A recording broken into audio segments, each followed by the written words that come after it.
ስለዚህ ኣነ ሕፅር ኣቢለ በዚኣ ክውድእ ስለዚ ርኢኹሞ ስለ ዘለኹም ካልእ ተወሳኺ ሓሳብ ክህልወኩም ከም ዝኽእል ተኣማምን እየ ኣነ ግን በዚ ፅሙቕ ኣቢለ ኣቕሪበ ኣለኹሞ ኣብዚ ደው ከብል ፕሬዘንቴሽነይ ዶክተር ፍትው ይናባኸ ትቐኒየለይ ገይሮም ፅቡቅ ኣቀራርባ እሞ ሕጂ ናብ ጋይሽና እዩ ኢትኩም እንድሕር ሓፍ ኣቢልኩም በብታርታ ከተህብትምዎ ክትእርምዎ ግዴኹም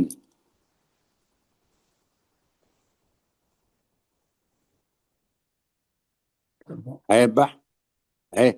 ንዓኹም ኢና ንፅበት ዘለና ክቡራት ኣጋይሽ እንታይ ዳ ኣነ ደ ፅቡቅ ገይረ ዘቕረብክዋ ኮይነ ኮይኑ ዋላ እንታይ ዳ ኣነ ኢደ ኣልዕለ ኣለኹ መን عند أبرها عيدلو برهان زاشم كغير بجاها لا ناي موبايلي حدش موبايل سلطاني سلز بدون سايز فلتو فلتو كحتتا رئيتو إذا حجي رئيتو مهبتمي إذكم موكسد كما وكسي نعربنا دلنا سلجسي نعقو ذهبتم ويم كأخ إرمنا لو زبل حسابات منعب دهار كا نايحتون رئيتون كاب هزبون كنت تقبلين اوكي مجمرا يقنينا دكتور أخليلو يمسلني نسي الأراوكاي presentation بوغاني صبو غيرو من البات أبتي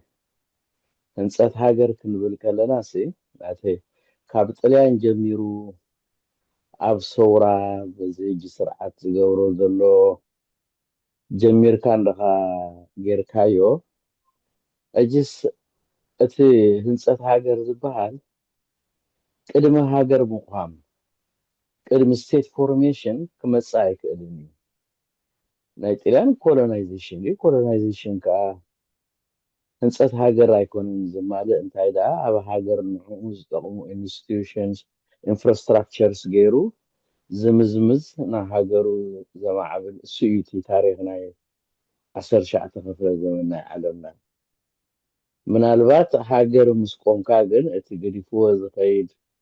infrastructures تتقيمك عب مهنات هاجر بوليتيكا ايكونومي محبراو فتحي بو عبدالكا إخا social integration ناي هزو متأسسار غيركا ناب حادة social inclusion تأتو مالت نوح مسرحيو كاو جزي ناب جزي بكايريو نايتي هزوخا ديماند اندام اللسكالو تخيديو كل فنا جرات جن إذن سلسة عبيتي ناي أبا علمنا نريان كلنين سلازي ناي كاب تليان مجمار موها عب قدلي نيرو مبالتي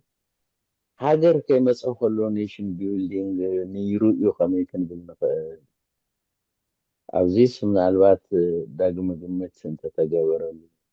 السيت فورميشن كي ترغاقت أخلو نيشن بيولدينج مالت بقتتها اتي مسرح هنا هزب متأسسار بهالنبر اتي كان على موغن ناشنال ايدنتيتي خاص سمعتي انا ارتراوي ايه نابزبل يبصحكا زيكا نتهزبي ب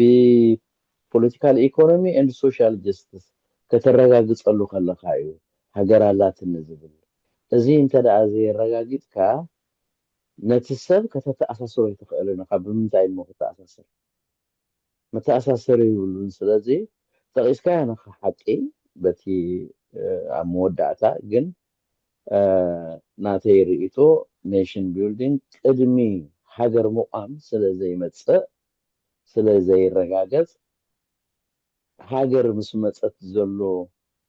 ኩነታት ኢና ክሪኦ ዝግባአና ብኡ መሰረት እዩ ዋላ ብስርዓት እዚ እውን ሓደ ካብቲ ዓብዪ ሃጓፍ ኮይኑ ንህዝቢ ምብትታን ይኹን ናይ ዘይምትእስሳር ዝገብሮ ዘሎ ብኢኮኖሚ ብፖለቲካ ብማሕበራዊ ፍትሒ ዘረጋገፁ ነገር ስለዘየለ እዩ ክብል ደልየ እተን ጠቐስካየን ናይ ፈረንሳይ ናይ ኢጣሊ ሓቂ እዩ ኣልቤርቶ ኣሊሲና እውን ከምኡ እዩ ዝገልፅ ጣልያን ሃገረ ጥቁሚና ኢና 1860 ሕጂ ከዓ ጣልያናውያን ክንፈጠር ኣለና እዮም ዝበሉ ስለዚ ኔሽን ቢልዲንግ ቅድሚ ስቴት ፎርሜሽን ሃገር ምቋም ኣይመፅእን እዩ እሞ ዘለካ ርኢኮ እንታይ እዩ ክብል ደልየ ቀኒለይ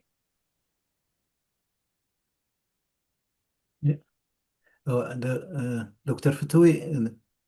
أبيت قال ده خبل مو ولا هو ما خم يتمدد اوكي يا I think طبوق حسابي طبوق تعزبتي دما ناي طبعا دبرهان أنا انتهي له نتي مسرح ناي هنصت هاجر فلسي كوينو ابل نيره اندحر اسابيلكم له حج شعو يقبر نيرو مالت هيكونن ግን ነቲ ክግበር ዝግብኦ ህንፀት ሃገር ነቲ መስርሕ ፈልሲ ይኾኑ ነይሩ ነቶም ደቂ ሃገር ከም ኤርትራውያን ከም ደቂ ሓንቲ ከባቢ የራኽቦም ነይሩ የፋልጦም ነይሩ ስለዚ እዚ ከም ፈልሲ ንህንፀት ሃገር ብኡ እዩ ተጀሚሩ እምበር ኮኔልካ ዝተገብረ መስርሕ ህንፀት ሃገር ነይሩ ማለት ኣይኮነን ግን ነቲ ክግበር ዝግብኦ መስርሕ ህንፀት ሃገር ከምዚ ሕጂ ክትብሎ ፀናሕካ ሃገር ምስ ኮንካ እትገብሮ እዚ ተራ ነይርዎ ነቶም ደቂ ሃገር ኣብ ሓደ ንክመፁ ነንሕዶም ንክፋለጡ ሓደ ጨቋኒ ሓደ ገዛኢ ከም ዘለዎም ሓደ ሽግር መከራ ከም ዘለዎም ብሓንሳብ ኮይኖም ድማ ነገራት ከመይ ገይሮም ክፈትሑ ከም ዘለዎም ይዘራረቡ ስለዝነበሩ እዚ ኣብ ምቅርራብ ናይቶም ኣህዛብ ተራ ነይርዎ ሕጂ ከም ፈልሲ እዩ ዘገልግል ነይሩ ኢለ ጠቂሰዮ ነይረ እምበር ከም ውዱእ መስርሕ ህንፀት ሃገር ኣይኮነን ከም ዝበልካዮ እቲ መስርሕ ህንፀት ሃገር ሕጂ እዩ ክግበር ዘለዎ ድሕርቲ ነፃ ምኳንና እቲ ብቐንዱ ማለት እዩ I hope ኣብ ህያ ክኸውን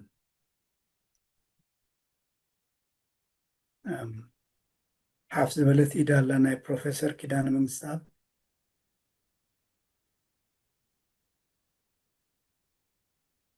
I think دكتور فتوي ميوتي خازلها دكتور فتوي هو ግን مالتي تي عند برهان زبولو ድሕር ደኣ مالتي ግቡኡን ፅቡቕን እዩ ኢሉ ናብ ካልእ ክንሓልፍ እቲ ዘተ ሳብ መንጎ ስለ ዝኸውን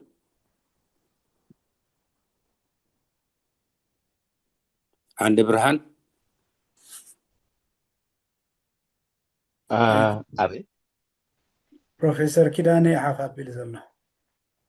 عراي قرم بروفيسور كيدانه هراي نبخ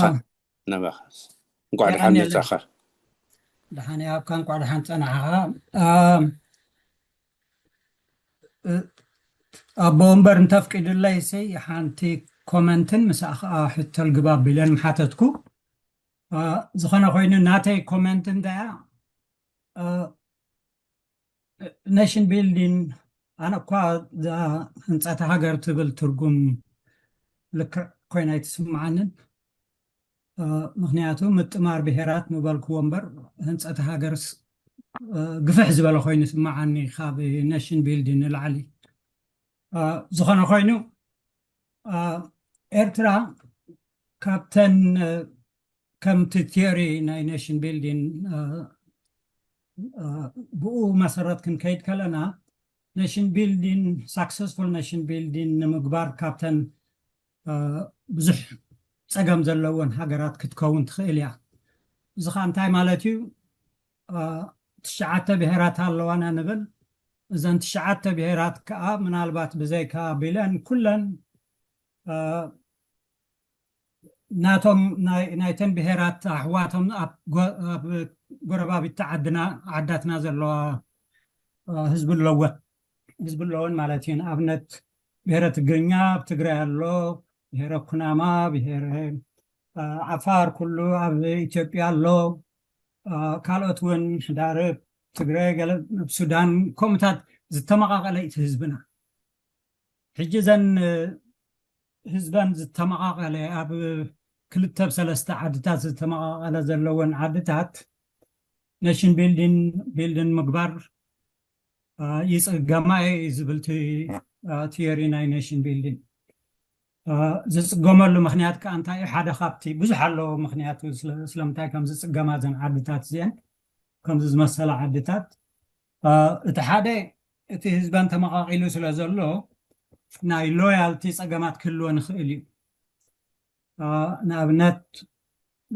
عفار مس عفارنا إثيوبيا ومس عفارنا جيبوتي كلهم ناي عفار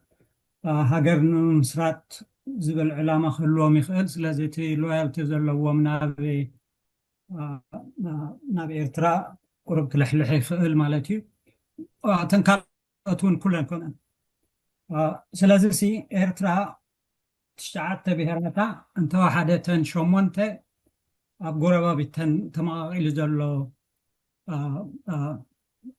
بهرن ناي بهرن كفال الله مالتي زي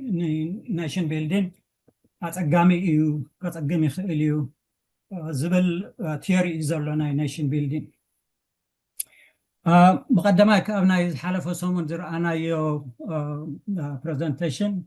بناي كتابا خون بناي مسالات خون إيرترا خاب قربا بيتا أب مجرشتات سرع هاجريا زبل عينت مجلسي نارئنا بزحكا بإيفيدنس زت دقفة presentation صبو presentation ينيرو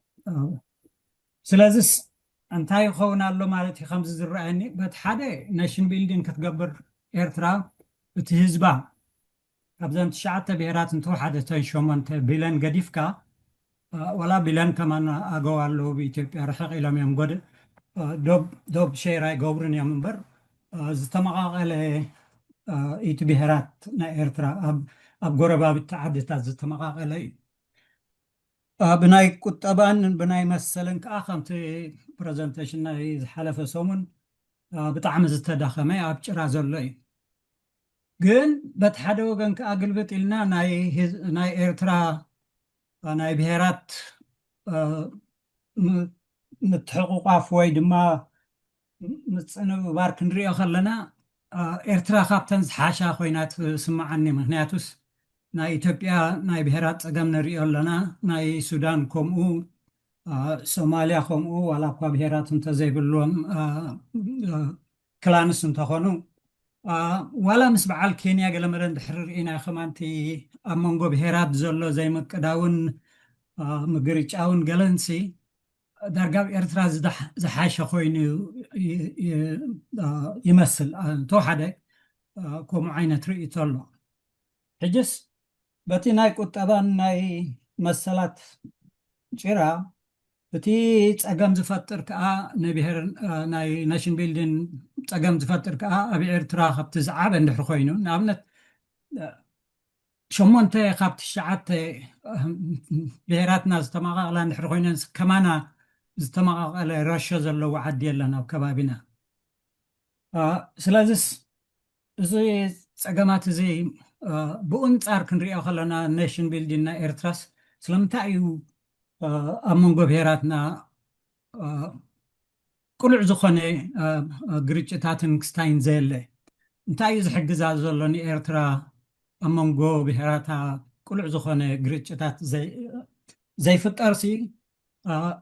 انتايو تي تعرفوهم زلونا زن بهراتنا إيرترا زبالشتو لن حدا ግን በተሓደ ወገን ከዓ ነዛ ፔፐር ፕሬዘንትድ ዝኾነት እንታይ ዝብል ርእይቶ ኣለኒ እቲ ናይ ኤርትራ ብሄራት ኣብ ብዙሕ ዓድታት ዝተመቃቐላ ምዃነን እሞ እንታይ ዓይነት ፀገም ዝፈጥር ፀገም ምዃኑ ምስታ ፔፐር ኢንኮርፖሬትድ ክኸውን ዘለዎ ኮይኑ ይስማዓኒ። ምክንያቱ እቲ ዘሎ ፀገም ካብቲ ዝዓበየ ፀገማት ንሱ ክኸውን ይኽእል እዩ። ስለዚ ምናልባት እታ ፔፐር እውን ኢንኮርፖሬት እንተትገብር ፅቡቅ መስለኒ። ወዲ ኣለኹ ትሕተይ ግን ስለምንታይ ደኣ ኤርትራ ካብተን ጎረባቢታት ዝሓሸ ኣብ መንጎ ብሄራታ ዝሓሸ ርክባት ዘለዎ ሃገር ትመስል ምስ ኩሉ ፀገማት ዝተዘርዘረ ሎምን ዝሓለፈ ሰሙን ይቀኒለይ። ኦኬ ዲያሎግ ምሳኻ እዩ ዶክተር ፍጹም። ኦኬ ሓራይ ዶክተር ፍቱ ይቀኒለይ። I think ሓቂኻ ኢኻ ከምዚ ዝበልካዮ ፕሮፌሰር ኪዳነ ዝበዝሓ ክፋላት ናይቲ ሕብረተሰብ ከምኡ ሸር ይገብራ እየን ናብቲ ከባቢ። ግን ምናልባት ኣነ ከም ዝመስለኒ እቲ ጠሚሩ ሒዝወን ዘሎ ዝብሎ እቲ ኣቐዲመ ዝገለፅክዎ ተራ ነይርዎ ኮይኑ ይስማዓኒ። ሓደ እቲ ካብቲ መግዛእቲ ጥልያን ጀሚሩ ድሓርቲ መግዛእቲ ናይ ኢትዮጵያ ነቲ ህዝቢ ናብ ሓደ ዕላማ ንሓንቲ ሃገር ደው ከም ዝብል ገይርዎ። ኣብኡ ከዓ ሽዑብቲ ቃልሲ ኩሉ ብሓንሳብ ተሓባቢሩ ክቃለስ ኣኽኢልዎ ማለት እዩ። ኣብኡ ድሓር እቲ ስምረትን እቲ ሓድነትን እንዳማዕበለ ዝመፀ ኮይኑ ይስማዓኒ። ሕጂ ከምኡ ኢሉ እንዳማዕበለ ዝመፀ ናይ ሓድነት ናይቲ ህዝቢ ናይተን ብሄራት ኣሎ። ጥራይ እንታይ እዩ ሕጂ እቲ ብግቡእ ስለዘይተኮስኮሰ እቲ ኣብኡ ዝማዕበለ ሓድነት ብቀሊሉ ክፈርስ ይኽእል እዩ። ግን ስጋብ ሕጂ ከምኡ ገይሩ ጠሚሩ ሒዝና ዘሎ ኣነ ከም ዝመስለኒ እሱ እቲ ድሕሪ ባይታና ኮይኑ ይስማዓኒ። ምናልባት እውን እቲ ሕጂ ዘሎ ስርዓት እውን ብሓይሊ ናይ ምፍልላይ መንገዲ ንኸይህሉ ፀቂጡ እውን ስለዝሓዘ ክኸውን ይኽእል እዩ። ኣብዚ ከምቲ ዓንተወይ ዝበልክዎ ኣብ ከምዚ ዓይነት ዕዮታት እቶምቶም ጨፍለቕቲ ዝበሃሉ ዋላ ጨቆንቲ ዝበሃሉ ስርዓታት እውን ልዕሊ ካልኦት ስርዓታት ናሽናል ኣይደንቲቲ ናይቶም ህዝቢ ክሰርሑ ይኽእሉ እዮም። ነዚ ሓደ ካብቲ ዝበልክዎን እዚ ናይ ሃገራዊ ኣገልግሎት ገለለውን ኣምፅዮ ነይረ ማለት እዩ። ስለዚ እሱን ወዲ ከምኡን ስጋብ ሕጂ ጠሚሩ ሒዝና ፀኒሑ ክኸውን ይኽእል እዩ። እቲ ህዝቢ ኣብ ውሽጡ ይፋለጥ ስለ ዝፀንሐ ብሓንሳብ ኮይኑ እውን ንሓደ ዕላማ ክቃለስ ስለ ዝፀንሐ እሞዚ ከዓ ካብ ቀደም ኣትሒዙ ዝነበረ እዩ። ከምቲ ዓንተወይ ንብሎ ዝነበርና በዓል ኣቦይ ወልደ ማርያም በዓል ኣቦና ሸክ ኢብራሂም ሱልጣን ኩሎም ብሓንሳብ ኮይኖም ዝሰርሕሉ ዝነበሩ ጉዳይ ስለዝኮነ እሱን ወዲ ከምኡን ተኣሳሲሩ መፅኡ ኣብ ዝሓሸ ኩነታት ኮፍ ዘበሎ ኮይኑ ይስማዓኒ ካብተን ካልኦት ሃገራት ናይ ኤርትራ ኩነታት። እዚ ግን እንድሕር ዘይተሰሪሕሉ ብቀሊሉ ክፈርስ ከም ዝኽእል ግን ክነሰብረሉ ኣድላይ ኮይኑ ይስማዓኒ። ብቀሊሉ ናይ ምብትታን ተኽእሎ ክህሉ ይኽእል እዩ እንድሕር ከምዚ ዓንተወይ ክትጠቕሶ ፅናሕካ ናይ ቁጠባ ፀገም ወይ ኣድልዎ ኣለና እንድሕር ኢሉ ዝኣምን ኮይኑ ሓደ ኣካል ናይቲ ሕብረተሰብ ምናልባት ምስቲ እሱ ዝቀርቦ ወይ ከምቲ ሎያልቲ ዝበልካዮ ነቲ ናቱ ብሄር ወይ ናቱ ንዑ ዝመስል ህዝቢ ምስኡ ምኳን ይሕሸኒ ናይ ምባል ተንደስ እውን ክህሉ ይኽእል እዩ ማለት እዩ። እንድሕር ፅቡቅ ጌርና ኣድረስ ዘይጌርናዮ እቲ ድሌታቱን እቲ ባህግታቱን እቲ መሰላቱን እቲ ሓርነቱን ማለት እዩ። ስለዚ እሱ እዩ እቲ ሕጂ ዘዛርበና ዘሎ። ስጋብ ሕጂ ዘፅናሓና ግን ኣነ እሱ ኮይኑ ይስማዓኒ ብወገነይ። ወዲ ኣለኹ ይቀኒለ። እሺ ፕሮፌሰር ኪዳነ ربلي نزي زربات نبرن من ردان تدعليهم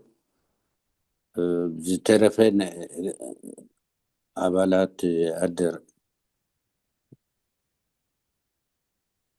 وننو دارش حسب كتساتف لا تخدي ولا خلت دكتور اوكي سوري لحن قتل ده ناي دي خاغه قلت لهم زلغه هو دكتور ተመሳሳይ ግን ናይ ፕሮፌሰር ኪዳነ እታ ዝበልካያ እታ ከም ቻሌንጅ ግን ክትኣቱ ትኽእል ሓቂኻ እቲ ኣብ ፍቐድኡ ተወራሪሱ ወይ ዝርከብ ዓይነት ህዝቢ ስለ ዝኾነ ኣብ ካልእ ሃገር እውን ከም ቻሌንጅ ኣብ ህንፀት ሃገር ግን ሓቂኻ ክንእትዋ ንኽእል ኢና እታ ካልኣይቲ ዝሃብካዮ ርእይቶ ፅብቕቲ ሓሳብ እያ ፕሮፌሰር ብመልሲ ዓጊብ ኣለኹ ምንም ዝውስኸሉ ነገር የብለይን ግን ንእሽተ ነገር እቲ ምስ ኢትዮጵያ ዝግበር ቃልሲ ገለመለታት ጥራሕ ዘይኮነስ ምናልባት እቲ ኣብ ህዝብና ንያታዊ ሕግታት ኩሉ ሕግታት ዝተመስረተ ስለ ዝነበረ ነንሕድሕዱ ዝተፈላለዩ ብሄራት ነንሕድሕዱ ኣይተዓጋገብን ነይሩ ብሕጊ ዝኸይድ ስለ ዝነበረ ምናልባት ንሱ እውን ሓደ ካብቲ ጠቃሚ ክኸውን ይኽእል እዩ ምክንያቱስ ብዙሕ ነንሕድሕደን ተን ብሄራት ኣብ ኤርትራ ዘለዋ ወላይ መቃቐላ እምበር ነንሕድሕደን ዝዋግኣሉ ዝገራጨዋሉ ምክንያት ብዙሕ ኣይነበረን ምክንያቱ እቲ ኩለና ብሕጊ ኣመንቲ እየን ነይረን ከም ዝመስለኒ ምናልባት ፀቢቕና ክንሪኦ ነፅንዖ ዝግባእ ይኸውን ንሱ ይቐኒለ ፅቡቕ ኣለኻ ኣነ ንሱ ጥራይ ዘይኮነሲ እቲ እተን ሸሞንተ ካብተን ትሻዓተ ዝተባህላ ምስቲ ጎረባብቲ ሃገራት እቲ ህዝብታት ኣብኡ ናሎ ንዝብል ጥራይ በዓሉታት ዘይኮነስ ብኣዎንታውን ክርአ ኣለዎ ስለምንታይ ናይ ምቅርራብ ስራሕ ንኽትገብር ብጣዕሚ ሓጋዚ እዩ ኣብነት እዚኣ ናብዚ ስዊዘርላንድ ስለ ዘለኹ እዘን ክፍልታት ናይ ጣልያን ናይ ፈረንሳ ናይ ጀርመን ምስተን ጎረባብቲ ሃገርን ብዝያዳ ነቲ ሃገር ክጠቅም ዝኽእል ናይ ሓባር ስራሕ ክኸይድ ብጣዕሚ እዮም ሓገዝ ዘለዎ ስለዚ እቲ ስርዓታት ኣብተን ሃገራት ዘሎ ዳኣይቲ ፀገም ዘሎ እምበር ከምቲ ዶክተር ፍፁም ዝብሎ ዝነበረ ዴሞክራሲን ፍትሕን ልዕልና ሕግን እንድሕር ደኣ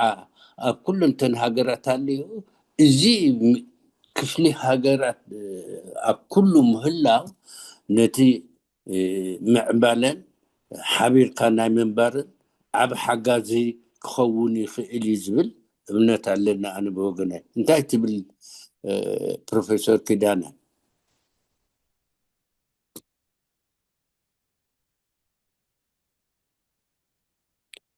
ኣለና ዶ ፅቡቕ ኣለኻ ይሰማዕ ምክንያቱስ ሓደ ካብቲ ሽግር ክኸውን ዝኽእል ዝተመቃቐላ ብሄራት እንድሕር ለና ከዓ እሞ ካብዘን ብሄራት እዚኣተን ሓንቲ ውፅዓት ኢና ንሕና ተዳልየና እታ መንግስቲ ዝብል እምነት እንተለወን ናብ ግርጭት ክመርሓኻ ክእላ እየን ግን ከምኡ ዓይነት እንተ ዘየሎ እሞ ከኣተን ብሄራት ኣብ ዓድኻ ዘለዋ ካብተን ናተን ብሄራት ኣብ ከባቢ ዘለዋ እንድሕር ዝሓሸ ናብራ ልይወን እቲ ሎያልቲ ናተን ናብ ኤርትራ ክኸውን ይኽእል እዩ ድሕሪ ዓፋርና ኢትዮጵያ ዝሓሸ ናብራ ኣለዎም ካብቶም ዓፋርና ኤርትራ ግን ፀገም ክፈጥረልካ እውን ይኽእል እዩ ምክንያቱ ቅድሚ ኩሉ ዋላ እቲ ህዝቢ እውን ንስራሕ ይኹን ናይ ቁጠባ ዕድል ይኹን ናብቲ ናይ ኢትዮጵያ ዓፋር ክኸይድ ይኽእል እዩ ስለዚ እቲ ናይ ምስ ኤርትራ ዘለዎም ሎያልቲ ክልሕልሕ ይኽእል እዩ ማለት እዩ ስለዚ ኣይ ቲንክ እዚ ዝተመቃቐለ ብሄራት ዘለና በየናይ መገድታት እዩ ጉድኣት ከምፅእ ዝኽእል በየናይ መገድታት ይኸ ክትሓዝ ዘለዎ ከም ናይ መንግስቲ ፖሊሲ ዝብል ርእይቶ ኣይ ቲንክ እዛ ፔፐር ኤክስፓንድ ክትገብር ኣለዋ ናብኡ ገፃ ምክንያቱስ ልክዕ ጨቋን መንግስቲ እንተለካ ፀገማት ኣሎ ብዙሕ ግን ንሱ ጥራሕ ዘይኮነ እቲ ናይ ብሄራትካ ኣብ ብዙሕ ዓድታት ምምቕቃል እውን ሓደ ጠንቂ ናይ ፀገም ክኸውን ይኽእል እዩ ዓብ ፀገም ኢንፋክት ምክንያቱ ሳብ ከምዚ ኣብ መፅናዕትታት ንሪኦስ ዝተመቃቀለ ብሄራት ዘለዎን ዓድታት ኩሉ ግዜ ብዙሕ ግርጭት ኣለዎን ተቐነለ ወዲ ኣለኹ ዶክተር ፍትዊ ቅድሚ ናብዞም ኣሕዋት ምኻድካሲ ሓንቲ ዘለዓላ ኣርእስቲ ነራ ፕሮፌሰር ኪዳነ ብዛዕባ እዚ ህንፀት ሃገርሲ ትክክለኛ ትርጉም ኣይኮነን ኢልዋ ኣቲንክ ሓቂ እዩ እሳውን ክንሪኣ ዘለና ነገር ኮይና ትስማዓኒ ሕጂ ኣነ ቅድሚ ናብዚ ምቕራበይሲ ሪኦ ነይረ ኣብ ጉግል ኣትየቲ ትራንስሌት ክገብሮ ፈቲነ ብትግርኛ ሕጂ ኔሽን ቢልዲንግ ኢልካ እንድሕሪብካዮ ወይ ኔሽን እንተኢልካዮ ኔሽን ብሄር እዩ ዝብል ብሄራት ወይ ብሄር እዩ ዝብል ሕጂ ንሕና ብዛዕባ ኔሽን ቢልዲንግ ንሕዛረበና ኮይና እቲ ህንፀት ናይ ብሄራት ገለ ይክኸውን ማለት እዩ ስለዚ ገለ ሽም ክርከበሉ ኣለዎ ሃገር ግን ካንትሪ ማለት እዩ ኣው ንካንትሪስ ከም ሃገር ኢሉ ትራንስሌት ገይርዎ ንስቴት ከዓ ንስቴት ከም ግዝኣት ኢሉ ኣብኡ ጠቂስዎ ኣሎ ማለት እዩ ስለዚ ኣቲንክ ኣብኡታት እውን ፍልይ ዝበለ ትርጉም ይሂቦ ስለ ዘሎ ምዛ ናይ ፕሮፌሰር ኪዳነ እውን ትሰማዕ ኮይና ትስማዓኒ ከም ብሄር ኔሽን ቢልዲንግ ናይ ብሄራት ህንፀት ናይ ብሄራት ወይ ናይ ህዝብታት ገለገለ ዓይነት ክኸውን ይኽእል እዩ ማለት እዩ ግን ኣቲንክ ኩላትና እንተሓሰብናሉ እሞ ፅቡቅ ተርሚ እንተሃብናዮ ነዚታት ሓጋዚ ዝኸውን ኣብ ምብርሁ ንዳሕራይ እውን እያ ይቐኒየላ ወዲ ኣለኹ ካልኦት ኣጋይሽና ቀድም ካሌብ ኣሎ ድሓር ዳንኤል ተወልደ ኣሎ ኦኬ ብራው ሳራ ሓብተ ካሌብ ኦኬ የቐኒየልና ብዶክተር ፍጹም ኣርኣያ ኣብ ዝቐረበ መፅናዕታዊ ፅሑፍ ክልተ ከም ስትሮንግ ሳይድ ዝተዓዘብክዎን ሓደ እቲ መሰረታዊ ስእሊ ወይ ከዓ እቲ ስኬሌቶን ናይ ህንፀት ሃገር ወይ ከዓ እዚ ናይ ብሄራት ጥምረት ኢልና ሕጂ ሓድሽ ሚኒንግ ንህቦ ደለና ብግቡእ ተነፂፎም ከም ደለዉ ተዓዚበ እንደገና ከዓ ንህንፀት ሃገር ከገልግሉ ዝኽእሉ መሰረታዊ መቆምያታት ብግቡእ ተዛሪብካሎም ከም ዘለካ እውን ኣስተውዒለ ኣነ እውን ነተን 17 ፔጅስ ነቢበየን ኣለኹ ፅቡቅ ገይረ ማለት እዩ ገለ ኣይደንቲፋይ ዝገበርኮ ጋፕስ ብናተይ ትዕዝብቲ ግና ንብድሕሪ ሕጂ እውን ሞር ኣቓልቦ ክግበረለን ድበልኮ ንኣብነት ኣብቲ ዌይስ ኦፍ ኔሽን ቢልዲንግ ወይ ከዓ ፖፑላር ስትራቴጂ ኢልካ ዝሃብካዮ ሓሳብ ናይቲ ኣሲሚሌሽን ኣማልጋሜሽን ኣኮሞዴሽን ዝብላሲ ኣብቲ ፅሑፍ ፅቡቅ ገይሩ ተተንቲኑ ኣሎ ኣብነታት እውን ተዋሂብዎ ኣሎ ግን ከም ደለዎ ዝወረቐት እንድሕር ዳርኢናዮ ንናይ ህንፀት ሃገር ንሱዳን ከገልግል ይኽእል እዩ ንናይ ምብራቅ ቲሞር ከገልግል ይኽእል እዩ ንሶማልያ ከገልግል ይኽእል እዩ ግን ፍልይ ከብሎ ዝኽእል ኢለ ዳሓስቦ እቲ ጋፕ እውን ኣሎ ድብሎ ምስቲ ናይ ኤርትራ ኮንቴክስት ካስተማይዝድ ኮይኑ ኣይተሰማዕንን ንኣብነት ንሕና ኤርትራውያን ዘለና ናይ ሓባር ክብርታትን መንነታትን ታሪካውን ባህላውን ድሕረ ባይታ ፖለቲካዊ ርእዮተ ዓለም ማሕበራዊ ማዕለማ ወይ ሶሻል ፋብሪክ ንብሎ ሬሊጂየስ ዳይቨርሲቲ ዲሞግራፊ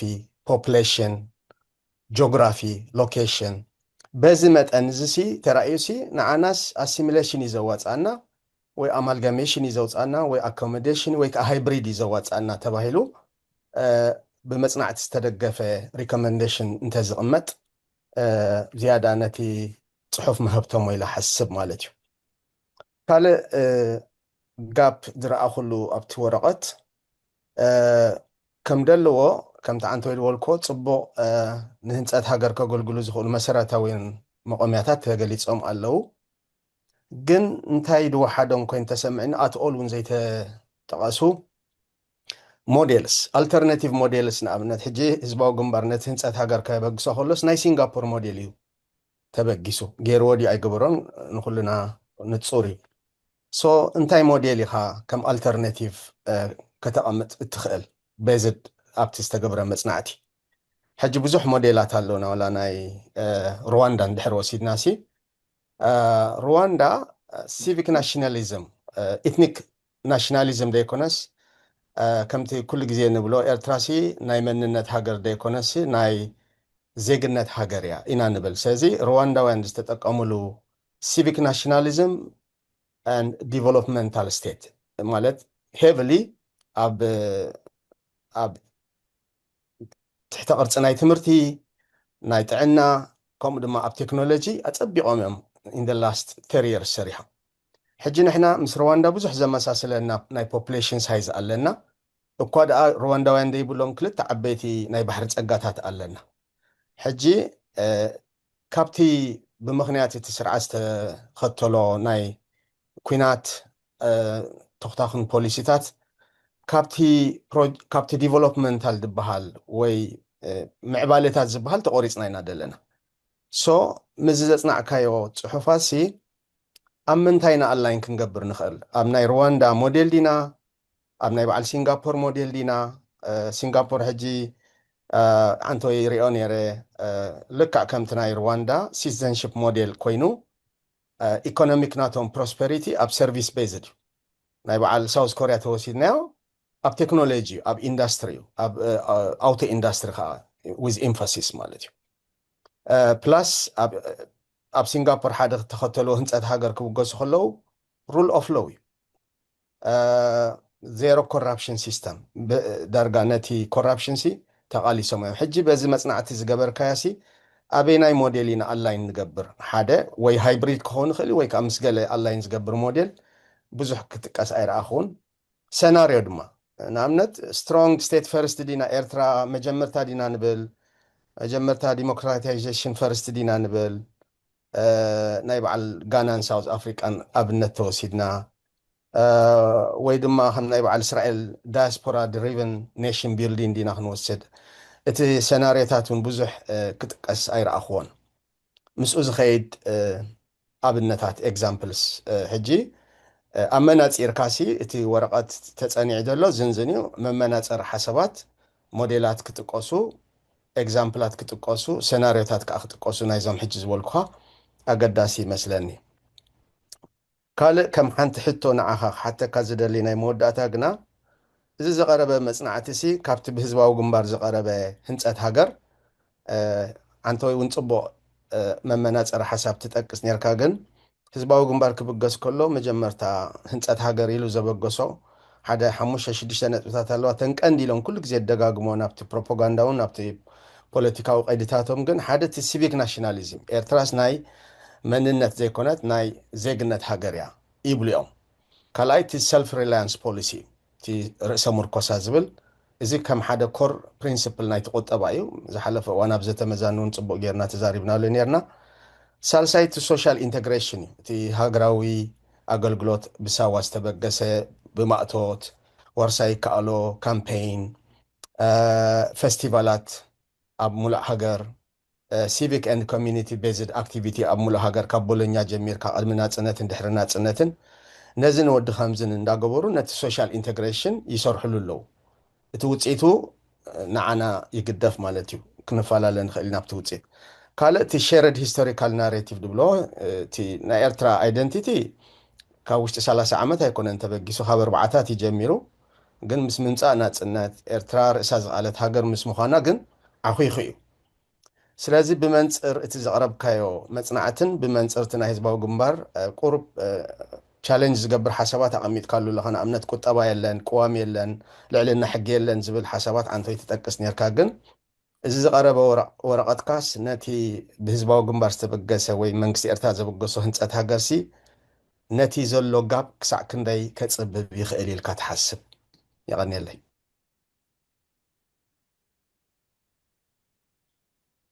ኦኬ ዶክተር ፍጹም ያ ኦኬ ሓራይ ዶክተር ፍቱ ይቐኒየለይ ካሌብ ድማ ነቲ ዓሚቕ ርእይቶኻ ፅቡቕ እቲ ኣነ ክሪኦ ዘይከኣልኩ ጎኒ እውን ኣሪእኻኒ ማለት እዩ እዚ ናይ ህዝባዊ ግንባር ኣነ ብቲ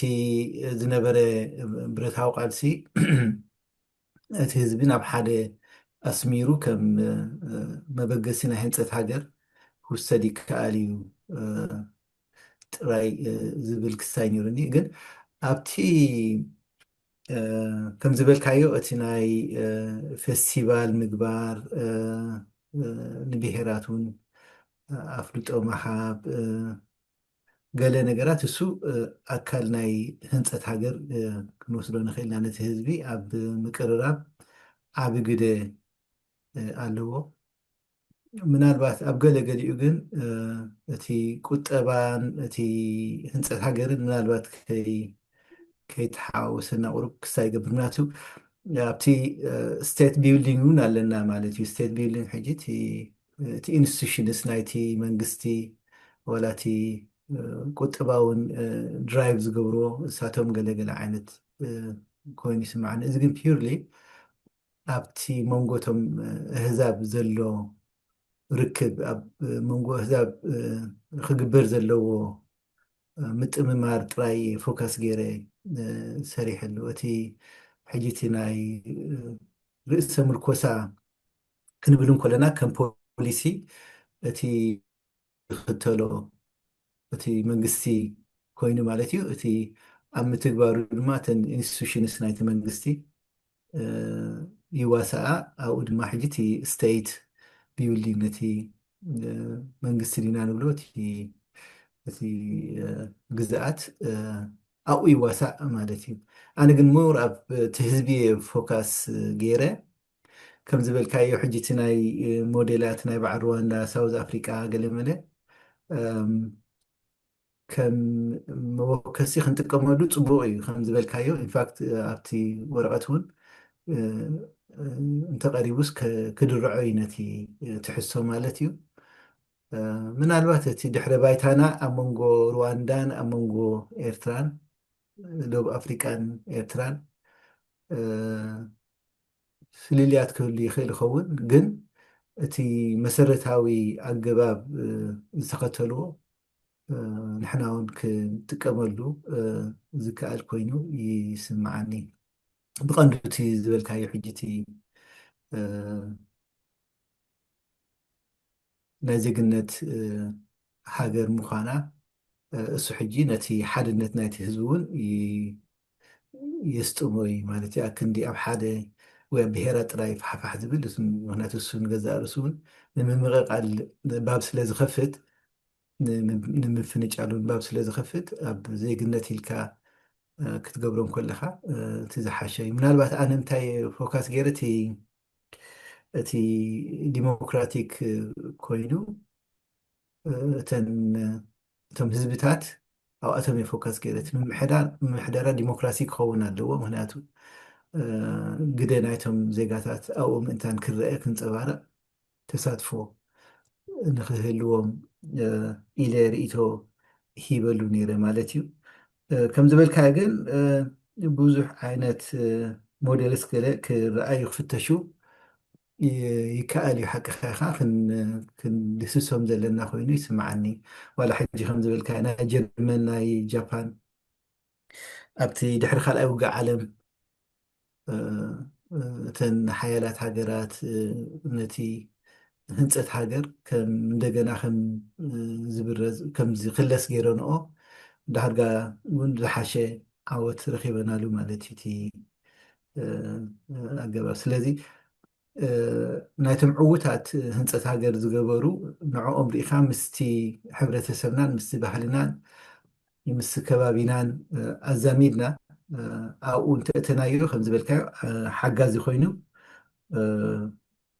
ይስምዓኒ እቲ ኣሲሚሌሽን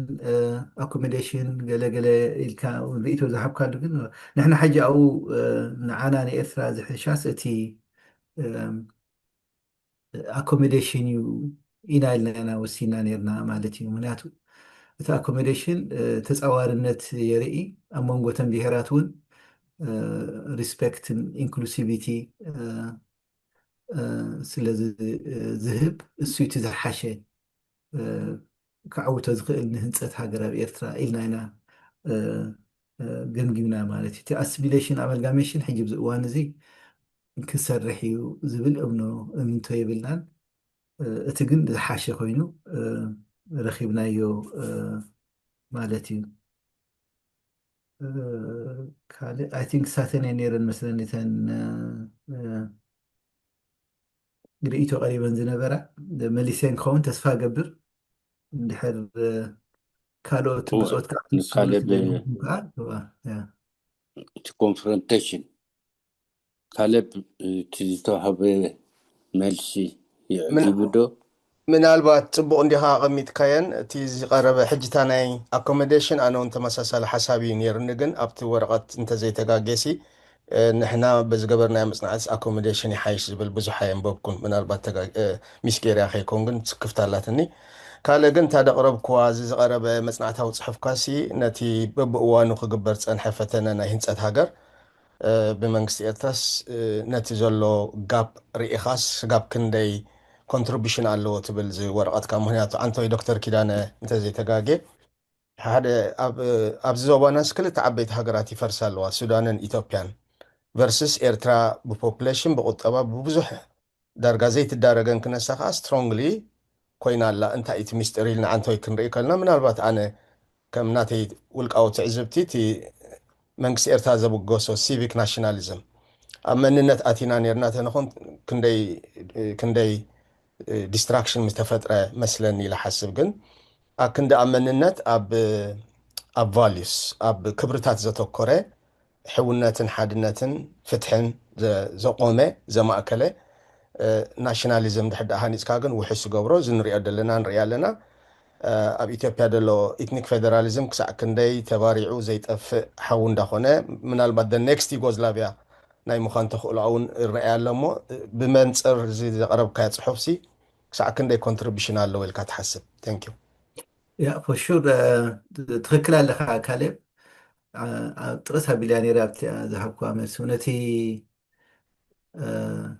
ኣብ ብሄራት ዝተመርኮሰ ምሕደራ ምህላው ንገዛእ ርእሱ ንምብትታን ኣፍ ደገ እዩ ዝኸፍት ልክዕ ከምዚ ኣብ ኢትዮጵያ ንሪኦ ዘለና ማለት እዩ ሓቂ ምናልባት ናይ ሱዳን ፍልይ ዝበለ ክሳት ክኸውን ይኽእል ይኸውን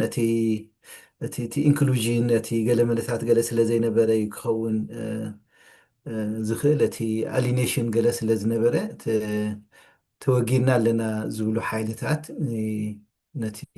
ስርዓት ክቃወሙ ተኽእሎ ነይሮም ብናይ ኢትዮጵያ ዝበልካዮ ግን ኣብ ብሄራት ዝተመስረተ ምሕደራ ስለ ዝነበረ ንዕኡ ንምፍራስ እውን ተወሳኺ ነዳዲ ይኽዕወሉ ከም ዘሎ ይረኣየካ ማለት እዩ ሓቂኻ ኣብዚ ናሕና ግን ከምኡ የለን ብዛዕባ ናይ ብሄራት ዝበሃል እውን ብዙሕ ከማርእስቲ እውን ልዓን ትፍልሊ ኣብ ዜግነት እዩ ከም ኤርትራዊ ኩሉ ሰብ ዝሪኣ ነብሱ እቲ መንግስቲ እውን ብከምኡ እዩ ዝሕዞ ሓቂኻ ከም ሓደ ኣወንታዊ ተሳትፎ ወይ ድምር ናብ ሃገር ህንፀት ሃገር ግን ክሕወስ ይኽእል እዩ ሓቂኻ ኣይዝተባሃልናሉ ነርና ዚኢታት ግን ኣብቲ ወረቐት ክውሰኺ ዝኽእል ኮይኑ ይስማዓኒ ተወሳኺ በዚ ሕጂ ኣብዚ እዋን ድሕሪ ናፅነት እውን ከምዚ ዓይነት ፖሊሲ ምክታል ንገዛእ ርእሱ ነቲ ህንፀት ሃገር ሓጋዚ ምዃኑ ክንገልፆ ዝከኣል ኮይኑ ይስማዓኒ ይቐኒልና ነቲ ዝሃብካና ርኢቶ ካሌብ ኦኬ እቲ ግዜ ነቶም ካልኦት ክውሃብ ስለ ዘለዎ ዶክተር ፍቱይ ኣቤት ንእሽተይ ኢንተርቨንት ክገብር መታን ካብ ኣጀንዳና ከይንወፅእ ፍሬምወርክ ክጥራሕ ክትሕዝ ንእሽተይ ስቴትመንት ክምለስ ኣብ ውሽጢ ኣያቱነ ዲቴይል ኣይምልሸሎም እየ ፍሬምወርክ ጥራሕ ንምሓዝ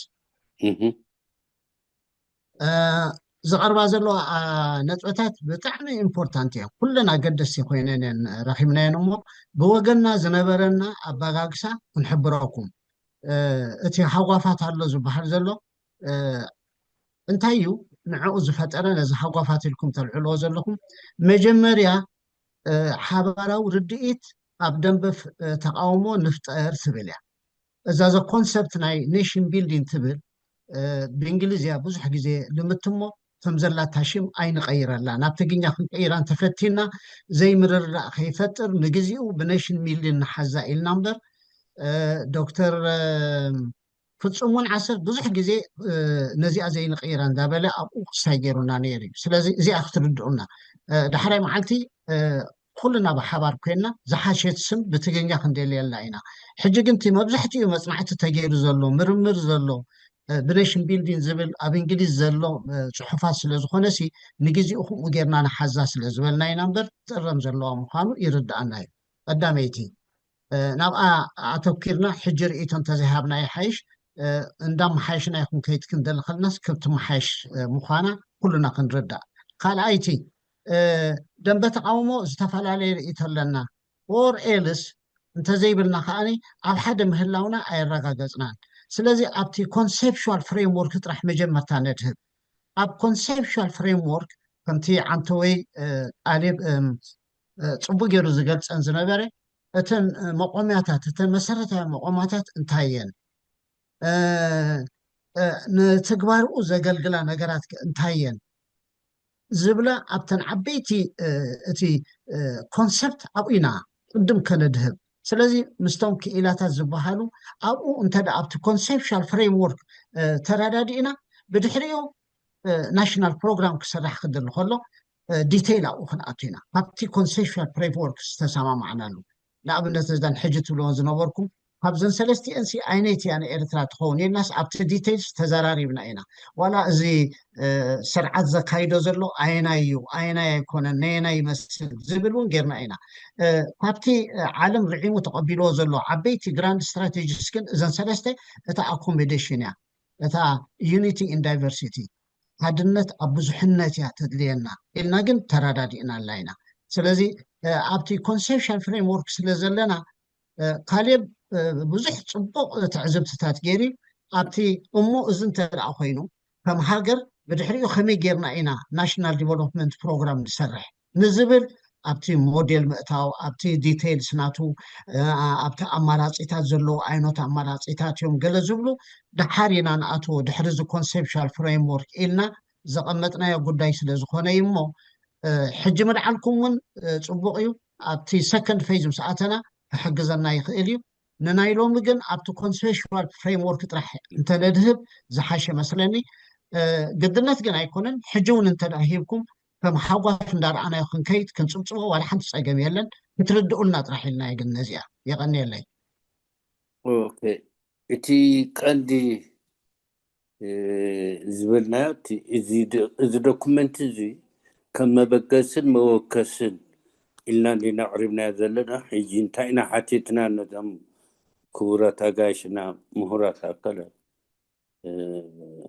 ሰብ ተመክሮን ክህብትምዎን ክእርምዎን ሕጂ ካብኡ ድወፃና ኣይመስለንን ዝኾነ ኮይኑ ግን እቲ ቀንዲ እዚ መበገሲ መወከሲ ኤኮ ስለዚ ይሃብትም ሓሳባት የቕረብ ብዝከኣል መጠን ከዓ ሕጂ ብቃል ንዘርብ ኣለና ዝኾነ ኮይኑ እቲ ናትኩም ሓሳብ ብፅሑፍ ገይርኩም ክሰዱልና ምስቲ ክስታይ ከነዛምዶ ኣገዳሲ ኮይኑ ይስማዓኒ ብዝተረፈ ኣብዛ ካብ ኣጋይሽና የማነ ስለ ዘሎ ዶክተር የማነ እቲ ዕድል ንዕኡ ክንህቦ እቲ ካልእ ህዝቢ እውን ክሳተፍ ስለ ዘለዎ እቲ ግዜ ንረኣዮ ኢና ይቀኒየለይ ዶክተር ብሪጋ ዲኻ ትኸይ ዘለካ በዞም ሓፋቢሎም ዘለዎ ኢዶም ዋላ ቅድም ነቶም ምሁራት ኣካላት ቀፂሉ ዘሎ ዳንኤል ተወልደ እዩ ቀፂሉ ዘሎ ዳንኤል ተወልደ ደድሕሪኡ ከዓ ኣቶ የማነ ኦኬ መርስ ግሩም የማነ ንዓኻ ዕድል ዳንኤል ተወልደ ኣቢልካ ዲማይክ ዳንኤል ኖ ኣነስ ምናልባት ዝተፈለየ ዶክተር ፍጹም ክህቦ ኣሚን ካብ ኣቶ የማነ ይፅበ ክህሉ ኢለ ምናልባት እሞ እንተዳ ናባይ ኮይኑ ንእሽተይ ሕፅር ዝበለ ክቅፅል ክእል እየ ኦኬ ፀገም የለን ዳኒ ሕራይ እምበኣርየለይ ሕፅር ዝበለ ኣነ ብፍላይ ኣብቲ ናይ ምስቲ ኣኮሞዴሽን ዝተሓሓዝ ኣብቲ ናይ ቋንቋ ዝምልከት ኣብቲ ኤዱኬሽን ተባሂሉ ዘሎ እንደገና እውን ነቲ ኮመን ላንጉጅስ ገለ ዝበሃል ተላዒሉ ዘሎ ምናልባት ዓረብን ትግርኛን ዝበሃል ኣሎ ሕጂ ኣብኡ እሲ ምናልባት ከምዚ ሰንጋል ኩሎ ፀንሐ ደኣ ምናልባት ኣብቲ ዲቴይልስ ገና ዝስራሓሉ ይኸውን ኢለ ሰጋእ ክብል ፀኒሐ እሞ ግን እንታይ ማለት እየ እንታይ ክብል ሓሲበ እንታይ ማለት እቲ ዲቴይልስ ምእታው ኣብዚ እንተደኣ ኣብ ፋዘር ክምዕብል ኮይኑ እቲ ዶኩመንት ሲ እንታይ ማለት እዩ ቋንቋ ዓረብን ትግርኛን ክሳበይ ደረጃ እዩ ዝኸይድ ዝሕጂ ዘሎ ከመይ እዩ ኣህዛብ እቲ ናይ ኤዱኬሽን ምርጫ ዲ ክወሃቦም ተደሊኹም በዚ ቋንቋ ክትመሃሩ ትኽእሉ በዚ ከምዚ ጆም ክትመሃሩ ትኽእሉ ዝበሃል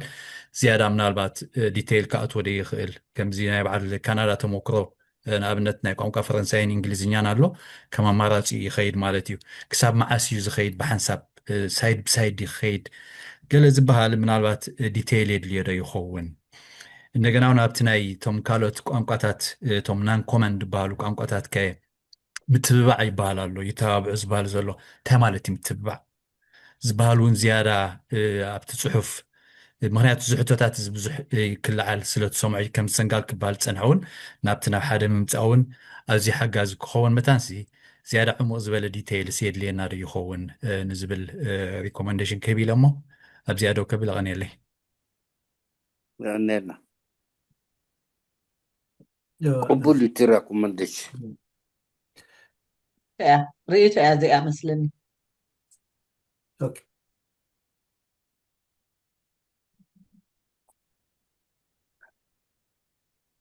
هلو كده أعتقد دحان ريتو سلا زخونات بزح كسايك هبل لايدلني جن كمزي زبل كايوتي نحنا تقم تي تقانقوتات بزح عندي أب عدنا مزنا كندا حجي كلتا قانقوات راي قالو أمي خونا نعتاتني نحنا قلنا رغت شعت شومون تشعت وزيادة نكون حجي دحر نتي هنصت هاجر بقبوق تكايدو خونكا እቲ ቀንዲ እቲ ኮሚኒኬሽን ኣብ መንጎ እቲ ህዝብታት ክህሉ ኣለዎ እንድዩ ሕጂ እቲ ህዝቢ ግን ዝተረዳድኣሉ ናይ ኦፊሻል ላንጉጅ ተባሂለን ክጥቀሳ ዝኽእላ ግን ክህልዋካ ኣለዎ ምክንያቱ ክተፅብቦ ኣለካ ሕጂ ሳተን ኣብ ቤት ትምህርቲ ከም ኮምፐልሰሪ ክወሃባ እንተዝኽእላ ፅቡቅ ነይሩ ምክንያቱ ኣብ ፕራይመሪ ዋላ ስጋብ ሰከንደሪ እውን እቲ ዜጋ እንዳፅረየን ክኸይድ ምእንታን ዳሕራይ ንሕዱ መራኸቢ ክጥቀመለን ማለት እዩ ትኻልእ ግን ኣብቲ ዋላ ፕራይመሪ ሕጂ ብቋንቋ ዲኦም ክመሃሩ ዕድል ተተዋሂቦም ከምዚ ሕጂ ዝግበሮ ዘሎ ከምኡ ይመስለኒ እቲ ፖሊሲ ናይ ትምህርቲ ሕጂ ዘሎ ብኤርትራ ብከምኡ እንተኾነ ዝሓሸ እዩ ዋላ ዳሕራይ እውን ንዕኡ እውን ክተተባብዑ ኣለካ ምእንታን ከይጠፍእ ከይሃስስቲ ቋንቋታት ከምዚ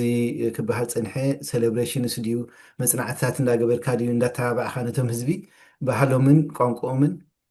ዓቂቦም ክኸዱ ከም ዘለዎም ክስራሓሉ ዘለዎ ኮይኑ ይስማዓኒ ግን ነታ ርእቶካ ፅብቕቲ ያ ተቐቢልና ኣለና ታንኪ ኦኬ ኣነ እኳ እቲ ህዝቢ እንድሕር ደኣ መሪፁ ኦፊሻል ቋንቋ ኢሉ ኣብ ስጋዕ ዩኒቨርሲቲ ክኸይድ ዘለዎ እዩ ስለምንታይ ንሕና ቋንቋና ባህልና ማዕቢሉ ብቋንቋና ብባህልና እንዳእምር ናይ መግዛእቲ ቋንቋ ወይ ናይ ባዕዳዊ ቋንቋ ኩሉ ሳዕ ገዛኢ ኮይኑ ክነብር ኣይግባእን እቲ ዘሎ ግዝ መሰጋገሪ ናብቲ ዝማዕበለ ክስታይ ንክበፅሕ ቋንቋና እናማዕበለ ኣብ ዩኒቨርሲታት እናበለ ተካኢ ኮይኑ ክነብር እቲ ናተይ ትምኒት ዝኾነ ኮይኑ ድሓን ክንከታዕሉ ክንዛተየሉ ንኽእል ኢና የማነ ናባኸ الو يسمع لك ده هو حار بمجمرتا بطعم نز جلوبالي اكل نز بايتا سلاز فتر لنا بطعم يمسجنه نو يمانه زي ادراش زيت ايو جلوبالي اكل او اقول له اوكي هو هالرايفل ثانك يو فتوي هاراي هو أناس زبل حدا كابت أبدقة زلنا سبات كنجو دياسبورا كجبروز كبقور نجار زبلو كم زعنس دوكمنت أوش تزلو حزب كمو كدالو سلازي كيل بتعم زمسجنن بتعم صبوك دوكمنتيو كمو كنجبر بكمون اسكابت ناي سدت منجست زبحل مسارتون زدربيو مالتيو هجي أبز دنبا تقاومو مبزحتو جزي بزك أربع جزي بفلا إذا حلف مش عمت قاله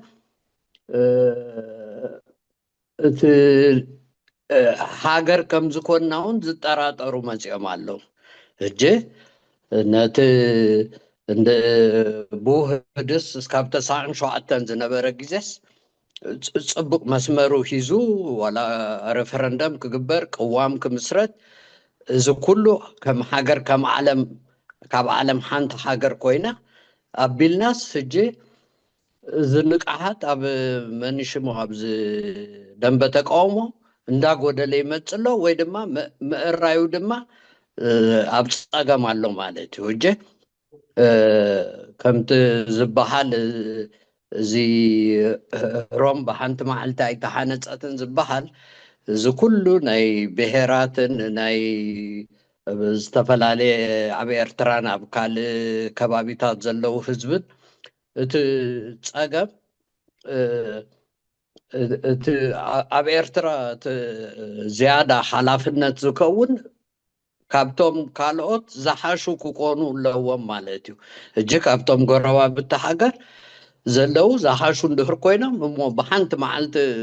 كتصفف كيكونس بجيزي قدم انداقبركا زهج دوكمنت بعلو نزمت كل عمت 3 عمت يسرح كابو كن عبتو ديتون ككون الله مالتيو هجي ببجيزيو نداتك عايري كيد مالتيو هجي دوكمنت من الباش ايديال ايرترا تبحال انت تهلو زي دوكمنت تتقم لفرق صقماتنا متفتح نيرو زبل جس بتعم زمسغاني و أنا أبز مستعفي بتعم حجوزي هاراي مايك فري يعني لا مسغانا ينيرو قال سارة منالو إلو حافظ بلا أنا يرين سلزلو يعني لنا يمانا باشاي أوكي باشاي نبخا كمان لخا مرحبا هميك انهم يغني لنا كذا بتعمل صبغ انا انفاكت بتعمل تحقش مغنياتو تي نتبتات الولد جيت مسحو كابت زركب كله زراهو زرزر انا زسمنايو زدليو زጭرحو كل شعب زاربون تي ناشونال ريكونسيليشن الى زصوع انا هاجراو عرق زبلو تي جاب امونغوتي دق هاجر زلو لعلون تحتون كما يصابب زبل عندنا وحنطبي او التعيش نبرن ناب حزبنا هذا تكره حلواتن بمخانه مودماني اتي متعاي نغرات دما بمولو تتقيشو له مالتي قدناي تي قدناي من سي قدناي كلهم تكالات بملؤهم كله يزقبهم بممرراي درجه اب كله صفحات نايت هاجر تقميطو سلازولو نساعات تدل مالتي قال حسابات كودق قرب صنيحيو استخا انتايو ناي قانقا قال زبل نغراتيو ازي اتتكالات كمتي سنغال كبلو صنحي اتي نابتي كونسبشوال بخونه نغر قندي نغرات اندحراتو كيرنا ناتو نعو زدليو تكال كا هلو نعو زدليو من ناي مصنعات اكالات كله نتو قانقا عينا نوصل زبلو دلجيت زخونه اكالات كلنا نحنا نتي مقومياتات قندينا دلنا مالتي ازيوم مسقوم كن برانشات زي كبال لي كالالو زي كبال زي كونو بروفيشنال سلماني انفستد كون يومنا تعد مالتي حج سكاتر كوينوم زلو مول عالم فاحيلهم زلو ناي امرو اكالاتنا اتوم انتليجنس مالسي انتلكشوال سني انتليجنس فلالينا هريو دينا زلنا مالتي حجتهم مهازنت زلو اكالاتنا اب مول عالم تفاحيلهم الله እቶም ካልኦት ከዓ ጥራሕ ናይ ትምህርቲ ኣካዳምያ ሒዞም ናብ ናይ ሓሳብ ዘይተሰጋገሩ ትምህርታዊ ሜካኒካል ዝኾነ ትሕዝቶ ጥራይ ዘለዎም እውን ኣለውና ማለት እዩ እዚኣቶም ንባዕሎም ክልለዩ እዮም ሽዑ ኣድላይነቶም ኣበይ እዩ ክኸውን ዝግብኦ ኣበይና ኢንስቲትዩሽን እዮም ክኾኑ ዘለዎም እዚ ክግበር ስለ ዝኾነ ናይ ብሓቂ ተቐሚጡሎ እቲ ዘድሊ ነገራት እዩ ስለዚ እቲ ናይ ቋንቋ ጉዳያት ንዑ ዝምልከቶ ኣካል ክህሉ እዩ እቲ ዘድሊ ቅዋማት ክሳብ ተሰማምዓና ኣብ ሓንቲ ሽግር ኣይኮኑን ካልእ ብዛዕባ እቲ ናይ ድሕሪ ደውላ ምግባር እዩ ክኸውን ነይርዎ ዝብል ኣረኣያታት እውን ሰሚዐ መስለኒ ተዘይተጋግየ ኖ ዳሕራይ ነርክበሉ ኣይበሃልን ዲሞክራሲ እዚ እኮ ስለ ዝኾንና ኢና ተሃሲና ዘለና ንዲሞክራሲ ዳሕራይ ነርክበሉ ሕጂ ውግእ ጥራይ ንግበር ስለ ዝተባሃለ እዚ እቲ ፀገም ዘምፀ ኩሉ ግዜ ዋላ ኣብዚ ገዛ እውን ተዛሪበ ይኸውን ቅድሚ ሕጂ ፀገም መፂልና ዘሎ ንዓና ዴሞክራሲ ትፅናሓለይ ስለ ዝተባሃለት እዩ ስራሕ በርቲዕና ስለ ዘሎ ናይ ውግእ ነገር ናብኡ ነድህብ እሞ ሕጂ ናይ ውግእና ንግበር እቲ ዲሞክራሲ ግን ንመሰል ዳሕራይ ነርክበሉ ኣይበሃልን እዩ መን እዩ ክዛረብ ሰምዐዮ ካብዞም ከማኹም ዝኣመሰሉ ሊቃውንቲ ኣይ ቲንክ ሓራሪ ከይከውን መስለኒ ሓደ ነገር ክትገብር ከለካ ሸጊሩካሲ ክትቃለስ ከለካ ኢልና ንወስዶ ንኣብነት እንድሕርቲ ዳሕራይ እንታይ ከም ትገብር ዘይትፈልጥ ኮንካ ናብ ዝገደደ ክትኣቱ ትኽእል ኢኻ ሕጂ ምልክታት ክትህቡ ፀኒሕኩም እንታይ ኢኹም ክትብሉ ፀኒሕኩም ኣብ ካልእ ሓደጋ እውን ክንኣቱ ንኽእል ዝኸውን ምናልባት ዝብል ስኽፍታታት እውን ኣሎ ማለት እዩ ኣብ ኩላትና ማለት እዩ which means ናትና ተሓይሽ ዓድና ክበሃል ፀኒሑ ዓድና ትሕሸሉ ምክንያት ድማ ምናልባት ዲክቴተር ፀቂጡ ሒዝዋ ስለ ዘሎ ክበሃል ፀኒሑ ንሕና ማልታይ ኤትኒክ ኢና ዘለና ማለት እዩ ፀቂጡ ስለዝሓዘና ኮይና ነቲ ሽግር ክንኣትዎ እሞ ክንሓልፎ ንደሊ ዘለና ንሕና ስለዚ ኤርትራ ኣይትበልፅን እያ ብርእቶይ ከምዚ ደሓን ዘላ መሲልኩም ኣቕሪብኩሞ መስለኒ ገሊኹም ግን ትክክል ኣይኮኑን ዶክተር ኪዳነ ከምኡ ኢኻ ፕሮፌሰር ኪዳነ ከምኡ ዓይነት ኣዘራርባ ዘቕረብካ ኮይኑ ተሰሚዐኒ ቅድሚ ሕጂ ግን ናይ ካልቸር ነዊሕ ተማያይጥና ዘቕረብካዮ ቢዩቲፉል ነይሩ ዝነበረ ቁሩብ ዲስክሪፓንሲ ከማን ኣመዓራሪና ወፂና ናብ ሓሳብ ኮይና ማለት እዩ ተራዲእና ወፂና ማለት እዩ ስለዚ ኤርትራ ፅቡቕ ስለዘየላ ኢና ንዛረብ ዘለና ካልኣይ ነገር ንኤርትራ ከነወዳድራ ከለና ናታ ስፔሲፊሲቲ ኢና ንርኢ እምበር ፎቶኮፒ ጌርና ወይ ኮፒ ኤን ፔስት ጌርና ዲሞክራሲ ካብ ዝኾነ ትኾን ሃገር ክንልቅሖ ንኽእል ነገራት ኣሎ ዘይንልቅሖ ነገራት ከኣሎ ማለት እዩ ንኣብነት ናይ ሩዋንዳ ክነምፅእ ከለና ናቱ ፍሉይነት ኣሎ ናትና ፍሉይነት ናይ ኤርትራ ኣሎ እንታይ ንበል ንኣብነት ኤትኒካሊ ተሰርሐ ኣይኮነን ዓድና ብኣውራጃታት ብፕሮቪንሻሊ ተሰሪሑ ማለት እዩ ሕጂ እዚ ኣውራጃታት ከዓ ኩለን ዳርጋ መብዛሕትአንሲ ኩለን ዘርእታት ኣብኡ ኣለዋ ማለት እዩ ብምምሕዳር ደረጃ ወይ ዘሰይም ዘርኢ ከለውሲ ብምምሕዳር ደረጃ ትፈላለዮም ማለት እዩ ከምዚ ትገብሮም ማለት እዩ እቲ ካልእ ፕሮብለም ናትና ግን ሂስትሪ ዝፈጠሮ ጉዳይ ስለ ዝኾነ ከነመሓይሾ ጥራሕ ዘለና ንላዕሊ ክንድይብ ጥራሕ ዘለና እምበር ሪዋይንድ ክንገብሮ ይንኽእል ኢና ንሂስትሪ ኮሎኒያሊዝም ዝሰርሖ ሃገራት ስለ ዝኾነ ትናትና ግድነት እዩ ፕሮብለም ኣለዎ ነቲ ፕሮብለም ከነፅንዖ ጥራሕ ዘለና እንታይ እዩ ከምዚ ኮይኑ ዘሎ እንታይ እዩ እቲ ገሊኡ ትግርኛ ኣብ ኢትዮጵያ ርከብ ገሊኡ ኩናማኡ ርከብ ገሊኡ ገለብ ርከብ ከምቲ ክፅናሕኩም ተወሳሲቡ ሸሞንተ ዓይነቱ ምስ ካልእ ዘራኸብ ነገራት ኣለና ንብል ኣለና ከምኡ ገይሮም ስለ ዝሰርሑና ኮሎኒያሊዝም እንድሕር ንኣምነሉ ኮይና ካብኡ ንነጀው ኢና ናትና ናይ መግዛእቲ ሃገር ኢና ኢልና ንኣምንቲ ኮይና ከምተን ካልኦት ኣፍሪካ ድሓር ብድሕሪኡ ደሎ ከመይ ጌርና ነመሓይሾ ነቲ ሽግራት ኣብኡ ዘሎ ኢና ንሓስብ እምበር ንድሕሪት ክንመርሶ ይንኽእል ኢና ካልኣይ ነገር ንሕና ዘዛርበና ዘሎ ሕጂ ኣብ ሽግር ከይነኣቱ ስለ ዝኾነ ካብቶም ጎረባብትና ዝኸፍኣ ከማን ክንከውን ንኽእል ኢና እንድሕር ዘይተዳሊና ማለት እዩ ኢትዮጵያ ሕጂ ናብ ፋሕብትን ኣትያላ ንብል ኣለና ምሽ ንሕና ዝመሓንጎ ውሕስነት ኣለና ድዩ እንድሕር ዘይተዳሊና የኳዳ ሕጂ ክንገብር ዘለናስ ኣርዊ ሬዲ ተዳሊና ዲና ሕጂ ነቲ ትራንዚሽናል ፔሪየድ ዝመሓንጎ ክመፀና ዝኽእል ሓደጋታሲ ተዳሊናሉ ኣለና ዶ ከመይ ክኸውን ኢልና ኢና ክንሓ ስለዚ ከዓ እዩ ናትኩም መፅናዕቲ ኢምፖርታንት ዝኸውን ንዳሎ ኣለና ማለት እዩ ንዲሞክራሲ ዳሕራይ ንርክበሉ ንብል የለናን ማለት እዩ ስለዚ እቲ ልኡላውነት ዝበሃል ነገር ትርጉሙ ሎም መዓልቲ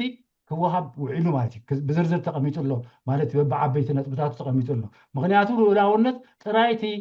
ቴሪቶሪያል ኢንቴግሪቲ ዘይኮነሲ ናይ ውልቀ ሰብን ናይ ብሄረሰብን ናይ ኩሉ እቲ ኣብኡ ዘሎ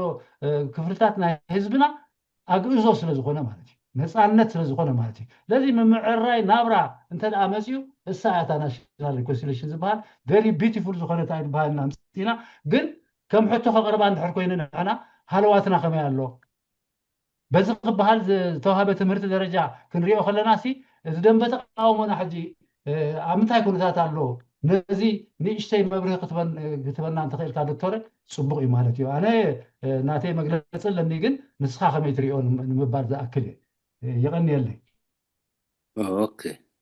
ብጣዕሚ ፅቡቅ ባሻ ዝኾነ ኮይኑ እቲ ናትካ ሓሳብ ኩን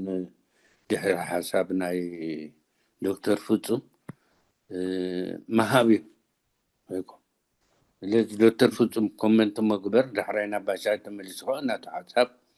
ትፍታሕ ከመይ ከም ዝርዮ ክገልፀልና ለሓንቲ ብዙሕ ርእቶ ሶሪ ዶክተር ፍፁም ሕፀር ኣቢልካ ግለፃት ግዜ ከይድ ስለ ዘሎ ነምስየሎም ኣለና ንብዙሓት ቴንኪዩ ይቀኒል ዝብሎ ነገር እውን የብለይን ፍሉጥ እንድዩ እቲ ኩነታት ናይ ደንበ ተቃውሞ ዘሎ ተበታቲንካ ስለ ዘሎ እንድሕር ነዚ ክንሓልፎ ኮይና ከምዚ ክበሃል ፀንሐ እቲ ሓንቲ መፋትሒ እቲ ሓንቲ መፍትሒ ዘላትና ሓቢርካ ሽግርካ ምእላይ እዩ ስለዚ ኣብ ሓደ ምምፃእ እቲ ቀንዲ እቲ ኩነታትና ግን ከምዚ ዝበልካዮ ገና ተበታቲና ኢና ዘለና ንዕኡ ኣይ ብቃዕና ዘለና ስለዚ ናብኡ ክንበቅዕ የድልየና ኣሎ ማለት እዩ ምናልባት ድሓር ሃገር ምስኮና ገለ ትብል ዝለዓልካያ ኣቶ ዓንደ ብርሃን ይመስለኒ ኣቅሪብዋ ነይሩ እቲ ህንፀት ሃገርሲ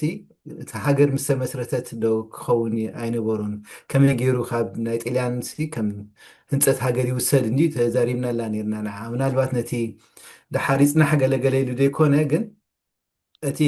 መስርሕሲ እቲ ናይ ህንፀት ሃገር መስርሕ ሃገር ምስ ኮንካ ዘይኮነን ዝጅመር እቲ ቅድሚኡ ዘሎ ከም ህንፀት ሃገር ከመይ ጌርና ንወስዶ እዩ ግን እቲ መስርሕ ግን ካብ ቀደም ዝጀመረ ወይ ከም ፈልሲ እንዳተተኽለ እንዳጠጥዐ እንዳዓበየ ዝመፀ ኢለ ከም ክሳይ ኣቅሪብያ ነይረ ሞ ምናልባት ኣብኣ ክሳይ ኣይኮነትን ይፅንሓልና ኣይኮነን ነይሩ እቲ ርእቱ ኣነ ከም ዝርዳእኒ ግን እቲ ቅድመ ተኸተሉ ድሕሪ ሃገር ዶ ክኸውን ኣይነበሮን እዩ ነይሩ እቲ ርእትኡ መስለኒ ቲንክ ኣብኣ ከነፅራ ይደሊ ኦኬ ታንኪ ወዲ ኣለኹ ኦኬ ባሻይ ኦኬ ኣነ ርእተይ እንታይ እቲ ኣብዚ ጉዳይ ክንገብሮ ዝግባአና ሓደ እቲ ናይ መሰል ሕቶ ስለ ዝኾነ እቲ ኩሉ ዋላ እቲ ተዘርዚሩ ዘሎ ጉዳያት እቲ ህንፀት ሃገር ዝበሃል ዘሎ ናይ መሰል ሕቶ ስለ ዝኾነ ምስ ዲሞክራሲ ኮንሰፕት ኦፍ ዲሞክራሲ ዝተኣሳሰረ ማለት እዩ ስለዚ ንዲሞክራሲ እንድሕሪ ኣሚንካ ዲሞክራሲ ጎዲልኒ ኣሎ እንድሕር ትብል ኣለካ ኮንካ እቶም ካልኦት ኣብ ትሕቲ ዲሞክራሲ ዝግበሩ እዮም ዲሞክራሲያውነት እንድሕር ተፈቂዱ ብታ ሃገር ማልታይ ፓርቲ ሲስተም ክኸውን እዩ ኩሉ ተقዋማት ክህልዩ ውድድራት ክህልዩ ኢንስቲቱሽንስ ኩሎም ዩኒቨርሲታት ድዮም ኮሌጃት ድዮም ዋላ ትካላት ቅዋማት ኣብ ትሕቲ ቅዋም ዘሎ ነገር ኩሉ ብሙሉእ ማሕበራት ህዝባውያን ማሕበራት ዘሎ ዝኩሉ ክግበር ስለ ዝኾነ ዝኩሉ እንድሕር ደሚርካዮ ንሕቶ ዲሞክራሲ ዝነግረካ ማለት እዩ ግን ኦፍኮርስ ከም መስርሕ መጠን ካብ ዝተሓተ ናብ ዝለዓለ ኢና ክንከይድ ማለት እዩ ዘለኣለማዊ ማለት እዩ ትሕቶ ኣይቋርፅን እዩ ዋላ ኣብዚ በፂሐ ኣለኹ እንተበልካ እውን እንደገና ክትሓትት ኢኻ ገለ ፀለባት ክህልዎ እዮም ማለት እዩ ኣብ ዝኾነ ደረጃ ብርኪ ካልእ እቲ መንነትን ዜግነትን ዝበሃል ነገር ዝኾነት ሃገር ናይ ዜግነት ሃገር እያ which means ዜግነት ሃገር እንድሕር ኢላያ መንነት ምክንያቱ ሰፊሕ ትርጉም እዩ ዘለዎ ሰፊሕ ትብሉ ኣዝዩ ሰፊሕ ትርጉም ስለ ዘለዎ ክሳብ ናይ ወለዶ ሓረግ ዘጠቃለለ ስለ ዝኾነ ወለዶ ሓረግ ድማ ብፍላይ ኣብዛ ዘለና ዓለም ሕጂ ኣብ ሙሉእ ዓለም ዳርጋ ክበፅሕ ዝኽእል ብኡ ከዓ ትውልዲ ሓረግ እዩ ዝበሃል እሱ እቲ መንነት ዝበሃል ስለዚ መንነትካ ድማ እሱ ጥራይ ዘይኮነ ካብ ብዙሕ ነገራት ከጠቃልል ስለ ዝኽእል ንሱ ይኮነ ዜግነት እዩ እቲ ነገር ቀንዲ ረቋሒ which means who is eligible to vote ኣብ ሓንቲ ዲሞክራቲክ ካንትሪ መን እዩ ቮት ንክገብር ዝፍቀደሉ ማለት እዩ እዚ ክሳይ ዘለዎ ክሳይ ፍቃድ ዘለዎ ወይ መሰል ዘለዎ ንክፈቅድ እንድሕር ከምኡ ኮይኑ እዛ ሴት ንሱ እቲ ዘድልየና ዘሎ ዜጋዊ ሃገሪ እዚ ካብ ጃፓን ይወለድ ካብ ኣውስትራልያ ወለድ ዋላ ካብ ገለ ወለድ ዘገድስ ኣይኮነን ማለት እዩ ሰራራሓና ከምቲ ዝበልክዎ ኮይኑ ማለት ስለዚ ኣብቲ መንነትን ዜግነትን እውን ፍልልያቱን እንታይ ይበሃሉን ሃገራትን ኩላትና ናይ መፅናዕቲ ምርዳእ ከድልዮ እዩ ማለት እዩ أصيبك أنا مفلات نجرك موديل كم تزبلنا هيت موديل دماني تقول حياة تقول حنبر زيد لك على كاخ كتوسد هي تخيلني خا مغنياتو نسوم بس حمز له درجال ناتو ما صار راح تاريخا ببيني انا بعد كندا انا استراليا انا امريكا نحرينا حاجه انتاي زلو مالتي ناي مول عالم زرقنا او خوفيلو له مالتي زي حجي اتي صبغ نجرناتو ግን እንታዩ ዝኾነ ነገር ይፍቀደልካ ማለት እዩ ማሕበር ክትገብር ማለት እዩ እንድሕር ተወፂዕካስ አቤት ትብል ማለት እዩ አቤት ትብለሉ ቦታኻ አሎ ማለት እዩ ኣብ ልዕሊኡ ድማኒ ዘይተሓዋወስ ነገራት ኣይሕውሱን እዮም እዚ ሃይማኖት እንተደኣና ፖለቲካ ሓዊስካዮ ወራዝ ኣብናትና ሕጂ ኩጭምጭም ዝብሉ ኣካላት ኣሉ ንሉላውነት ናይ ኤርትራ ዴሞክራሲያዊ ጎዲልዋ ኣሎ ኤርትራ ኢልካ እንዳተማጎትካ ተመሊስካ ኣነ ዝያዳ ተወፂዐ ዝብል ኩጭምጭማት ኣለና ብዓሌት ንዛረብ ንሓንሳ ብወገን ንዛረብ ንሓንሳ ብብሔር ሰብ ንዛረብ ንሓንሳ ከምዚ ነብል ንሓንሳ እዚኦም ኩሎም ክፅረጉ ዘለዎም ነገራት ስለ ዝኾኑ እዚ ብግምት ብዘእተወ መንገዲ ኣፀቢቕና ክነፅናዕ ኣለና ካልኣይ እቲ ንሕና መተካእታና ክኸውን ንደልዮ መንእሰይ ታቀንዲ ሓያል መንእሰይ ዘድልየና ዝበልካያ ነገር እንታይ ዓይነት መንእሰይ ዘድልየና ካባና ዝበለፀ ክኸውን ኣሎ ንሕና ንምልምሎ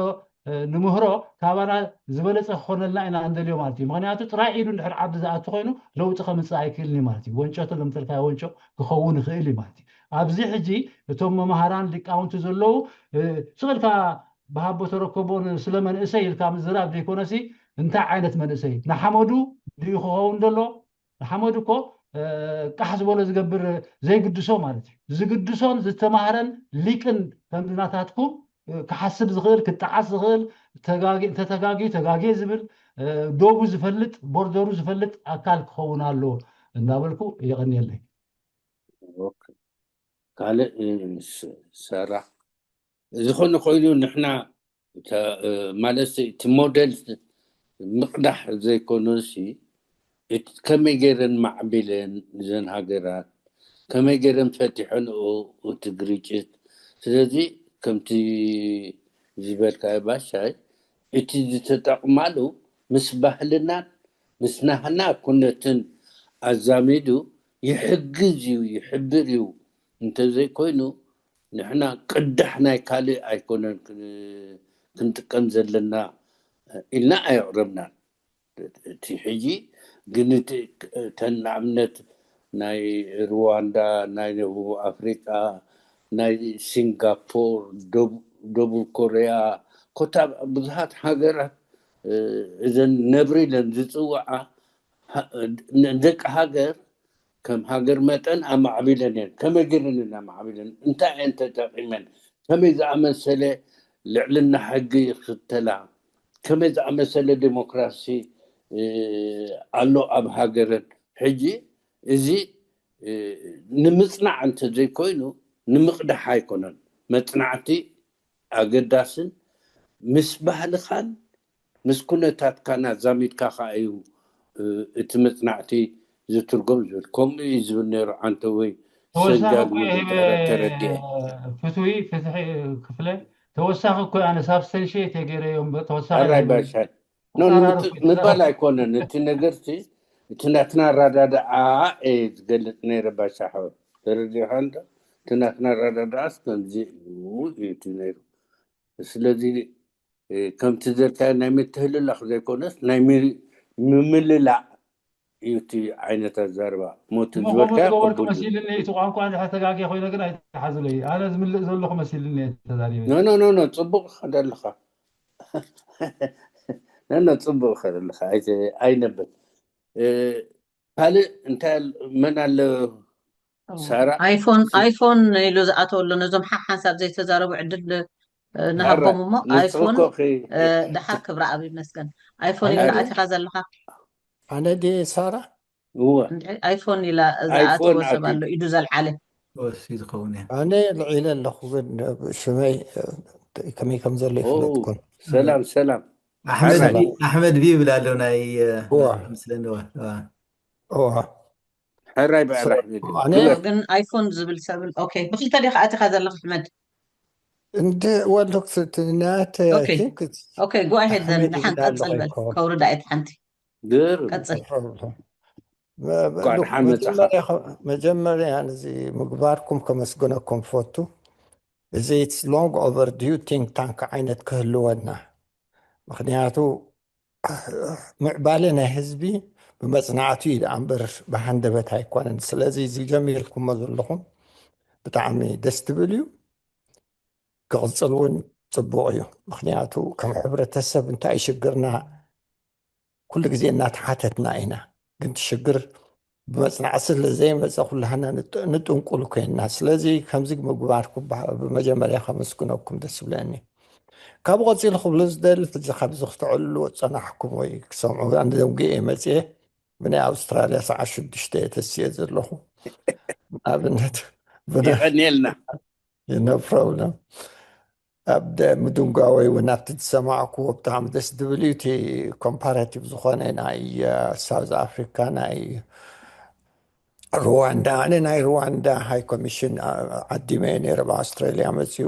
ቪድዮ ገይረ ነይረ ነዚ ብዛዕባ እዚ ናይ ናቶም መፅናዕቲ ኣነ እውን እንታይ ንበልኩ ሕጂ ኣብዚ ናትና ዝካየድ ከም ጋሻ ዓዲምና ሓደ ሰብ ካብቲ ተመክሮ ናቶም ክበና እምበር ናይ ኤርትራ ኩነታት ብሓቂ ዝፍሉእ እዩ ወክፍለ እዩ ድማ ምክንያቱ ንሕና ካብቶም ካልኦት ዝተፈለየ ሕጊ እንዳባት ኣለና ስነ ስርዓት ኣለዎ ኦልሬዲ ስትሮንግ ፋውንዴሽን ዝኾነ ነዚ ክሕግዘና ዝኽእል እቲ ሓደ ሕጂ ንዓና ጠንቂ ኮይንና ዘሎ እዚ ትኸይድ ዘሎ ናይ ኢሳያስ እቲ ዝነበረ እናተሰባበረ ኸይድ ስለ ዘሎ እናደቐቐ ኸይድ ኣሎ ትሽግር ሕጂ ነዚ ሽግር ምእላዩ ቀሊል ክኸውን ኣይኮነን ካብቲ ዓንተበይ ክበሃል ዝፀንሐ እዚ ጉዳይ ናይ ኢትዮጵያ ናይ ሱዳን ኤርትራ እዚ ጉዳይ እዚ ናብ ከባቢኣ ዝኸይድ ዘሎ ንፅልቲ ክትከውን ኣይኮነትን ሕጂ ክንደየና የድልየና ነዚ ዝኸይድ ዘሎ ምስ ኢሳያስ ከይጠፍእሲ እንታይ ተገበርና ይሓይሽ ምክንያቱ ትራንዚሽን ዝበሃል ክንገብር ዕድል የብልናን ምክንያቱ ወይ ንሱ ነቢሩ ወይ ንሱ ሞይቱ ኢና ንፅበ ዘለና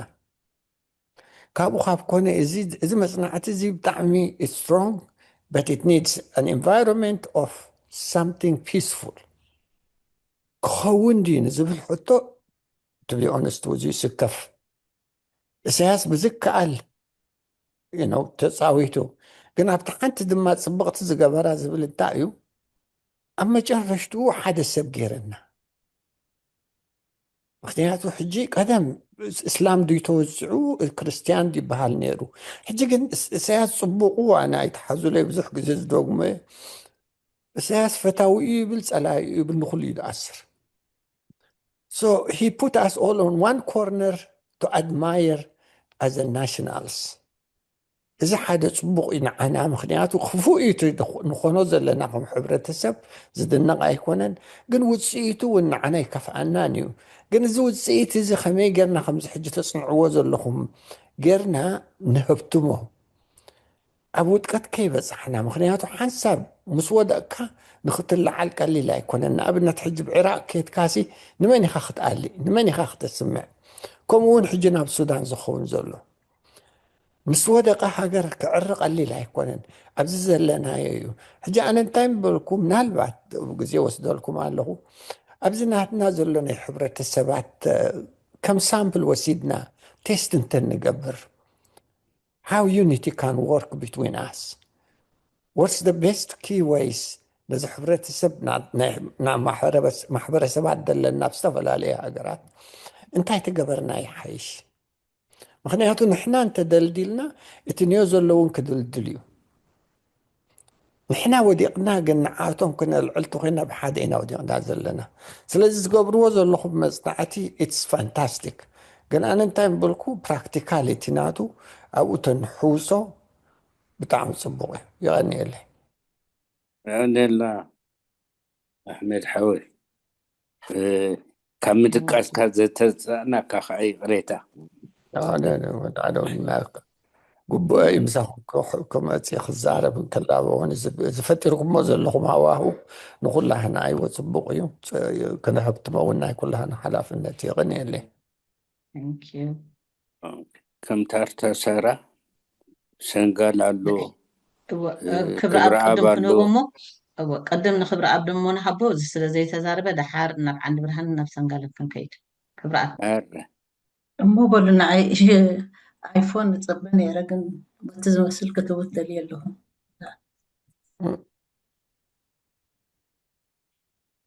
اوكي سمع الله هو سلام مرحبا سلام مرحبا مرحبا مرحبا ናተይ እውን መጀመርያ ብምስጋና እዩ ስለቲ ግዜን ፀዓትን ኣኪብ ሰምዑን ኣለኹምሽ هو ኦኬ ስለዚ ፎረም እዚ ስለዚ ባይታ እዚ ነቶም ኣዳለውቲ ብዝያዳ ይመስግን ከምቲ ተባሃለ ድማ ኣይ ቲንክ እቲ ውህሉል እቲ ሼርድ ዝኾነ ኣይደንቲቲ እውን ብከምዚ ክመፅእ ዝኽእል ኢለ ዝኣምን ስለዚ ኣመስግን ካልኣይ እታ ርእስቲ ዓባይ ኣርእስቲ እያ and I don't claim to have ዕምቆት ኣብታ ርእስቲ ግን እቲ ክለዓል ከሎ ዶክተር ፍጹም ክገልፅ ከሎ ክዛረብ ከሎ ዝሰማዕክዎ ምናልባት እውን ሚስ ዝገበርክዎ እንተሎ ከዓኒ የቕሬታ ሓትታ ቀዲመ ግን እቲ ከም ፍሬምወርክ ወይ ድማ ከም መቃን እንተደኣ ንጥቀመላ እንድሕር ኮይንናሲ ተወሳኺ ዘድልዮ ማእዝናት ኣትሊስት ክልተ ነገር ርኢ ሓደ እቶም ኣዕኑድ ናይቲ ናይ ምህናፅ ሃገር ዝበሃሉ ተዝፈላለዩ ምሻሎ እቲ ቁጠባዊ ምህናፅ ሃገር ድዩ ዲና ንብል ዘለና ማሕበራዊ ምህናፅ ሃገር ድዩ ትምህርታዊ ምህናፅ ሃገር ድዩ መላጋገቢኦም ከንታይ እዩ ክመስል ተዝንፅር ፅቡቅ ምመፀ ይብል ምክንያቱ ናይ በዓል ሲንጋፖር ክንሓስብ ከለና ሕጂ ብገገሊኡ እቲ ኢኮኖሚክ ኔሽን ቢልዲንግ ክመስል ይኽእል እዩ ኣብ ገሊኡ በዓል ሩዋንዳ ናይቲ ማሕበረሰብ ክስታይ ክህልዎ ክእል እዩ ስለዚ ኣብኡ ቁሩብ ምንፃር ተዝህልወቶም ማዕኑድ ዓይኖት እዮም ቶም ቀንዲ መላገቢኦም ብኸመይ እዩ ከመይ ገይሩ እቲ ቁጠባስ ነቲ ማሕበራዊ መዳይ ናይቲ ምህናፅ ሃገር ክጠቅም ወይ ድማ ክጎድእ ዝኽእል ገለ ዝብል ፍሬምድ ክስታይ ተዝገብር ምናልባት ኣብቲ ካልኣይ ኣብቲ ኢተሬሽንስ እንዳዓዘዘ ክኸይድ ተስፋ እዩ ያታ ቀዳመይቲ እያ ተኻለይቲ ድማ እቲ ፕሮሰስ ከዓ ምሻሎ እዚኦም ቶም ዓበይቲ ማይልስቶንስ እዮም ግን ብምንታይ ከንጅምር ምህናፅ ሃገርሲ where is the starting point ሽዑ እቲ ቀዳማይ ፅላት እንታይ እዩ እቲ ካልኣይ ፅላት እንታይ እዩ ከመይ እንዳበለ ናብቲ ዝለዓለ ክስታይ ዝገብረና ምክንያቱ ሕጂ ኣብ ኣዝና ተመዝሓቑ ኩነታት ስለ ዘለና ኣብቲ ኣሰራርሓ ወይ ድማ ኣብቲ ፕሮሰስ ተደኣ ተማዛቢሉ እውን እቲ እንደልዮ ዘለና ከይመፅእ ክእል እሞ እሱ ከዓ ተዝሰኣል ሳልሳዩ ኣብዛ ዶኩመንት ዋላ እውን ሰርች ገይረ ሓደ ዓብ ኣብ ተራ ኣብቲ ንምህናፅ ክህሉ ዝግባእ ርእስቲ እንተሎ ሕውየት እዩ ኢንፋክት ካብቲ ኔሽን ቢልዲንግ ንላዕሊ ከዋን ዝያዳ ክስታይ ዝገብረን ዘሰክፈንስ ኔሽን ሂሊንግ ኣዝዩ ኣገዳሲ ኣበርክቶ ክህልዎ እዩ ዓብ ተራ ክህልዎ እዩ እቲ ተቋሲሉ ዘሎ እቲ ትራውማታይዝድ ኮይኑ ዘሎ ህዝቢ እቲ ተዋፃፂዑ ዘሎ በደል ክስታይ ዝገብር ዘሎ እሱሲ እቲ ናይ ሕውየት መስርሕሲ እንታይ እዩ ክመስል ምናልባት ኣብቲ ሶሻል ጃስቲስ ዝረብ ኮን ግን ብዓይኒ ምሕዋይ ናይቲ ሕብረተሰብ ምክንያቱ ኣብ ምሕዋዩ ኣብቲ ምህናፅ እውን ክህሉ ስለ ዝኽእል ዝብሉ ሕቶታት መፂኦም ለይ ሞ ምናልባት ተዳ ፅቡቅ ጌርኩም ኣቀዲምኩም ጠቂስኩሞ ሚስ ተገይረዮ ሕለፍዎ ድሓን እንተዘይኮይኑ ግን ከም ተወሳኺ ኣርእስቲ ክህሉ ክኾነ ኢለ ሓስብ ይቐኒየለይ ኦኬ ቀኒየልና ክብራዕ ዝኾነ ኮይኑ እቲ ሕውየት ዝብል ኣብቲ ናይ ዕርቂ ዝግበር ኣገባብ ኣብኡ ጠቢቑ ክግለፅ ኣሎ ከመይ ርእስቲ መጠን እሺ ዶክተር ፍጹም ድሕር ደኣ ክትብሉት ነገር ኣለካ ኮይኑ ኢልካ ድሓር ናብቶም ኢዶም ሓፋብ ኢሎም ዘለዉ ክንሓልፍ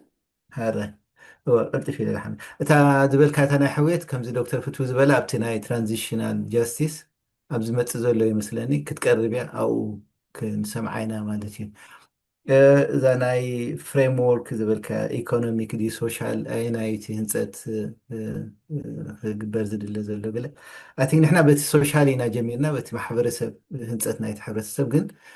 ምህናፅ ናይቲ ሕብረተሰብ ነቲ ቁጠባ ድማ ፅልዋ ኣለዎ ማለት እዩ ነቲ ቁጠባ የዕብዮ እሱ እቲ ፍሩት ናይቲ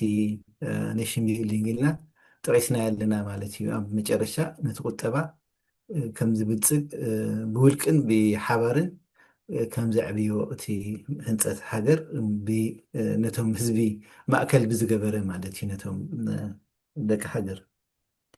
እቲ ካልእ እቲ ፕሮሰስ ግን ኣብቲ ክደጊረ ነይረብቲ ዓንተ ወይ ክዛረብ ከለኹ ህንፀት ሃገር ቀፃሊ እዩ ክስራሓሉ ዘለዎ ሕጂ ከከምቲ ኩነታት ናይ ሕጂ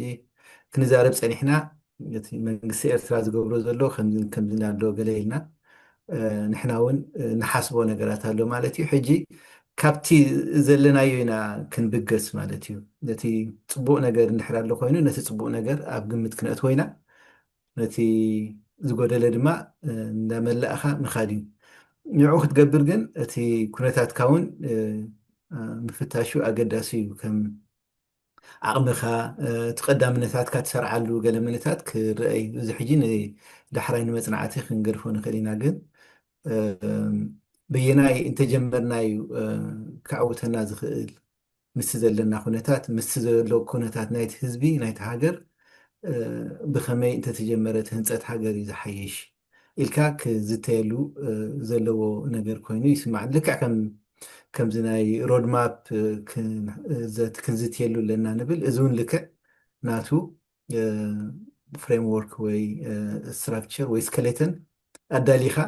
መጀመርያ በዚ ጀሚርና ድሓር እንዳዓበየ ናብቲ ዝድለ ክብፅሕ ይከኣል እዩ ኢልካ ክሰኣል ዝከኣል ኮይኑ ይስማዓኒ ሕጂ ብዚ ቅሪብናዮ ዘለና ምናልባት ቅሩብ ሓፈሻዊ ኩን ዝበለ እዩ እቲ ኣምር ናይቲ ህንፀት ሃገርን ኣገዳስነት ናይቲ ህንፀት ሃገርን ጥቕሙን ኢና ርኢና እቲ ዘለና ኩነታት ድማ ክንፍትሾ ቅሩብ ፈቲና ማለት እዩ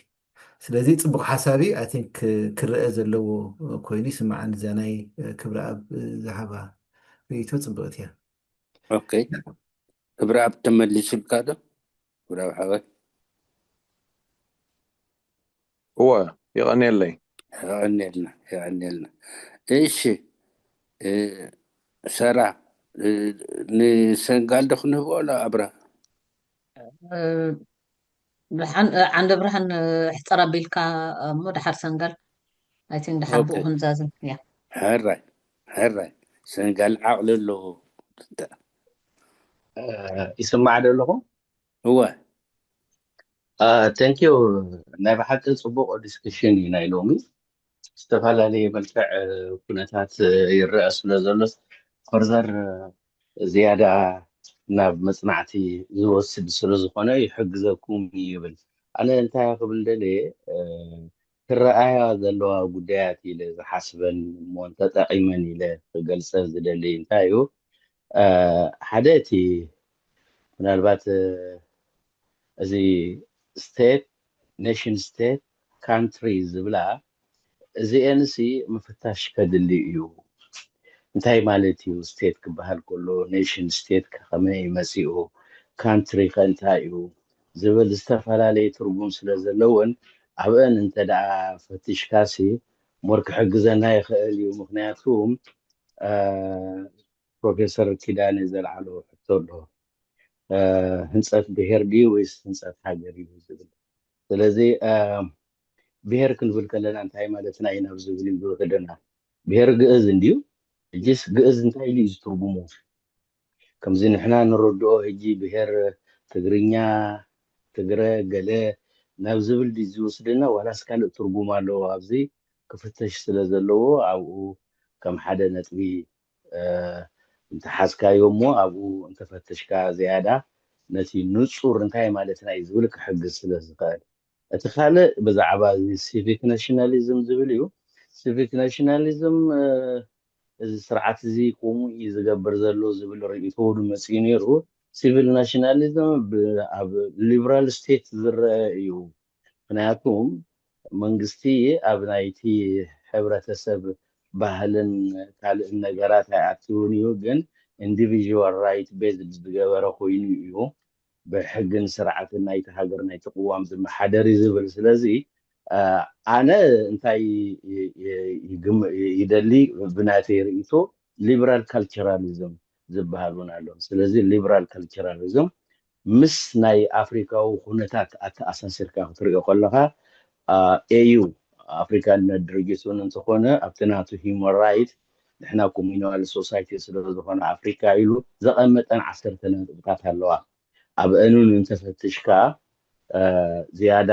ከምዚ ሕጂ ፖለቲካና ሲቪክ ናሽናሊዝም ይበሃል ግን ኣብ ኣፍሪካ ሲቪክ ናሽናሊዝም ከመይ እዩ ዝሰርሕ ምስቲ ኩንነት ናይቲ ሕብረተሰብ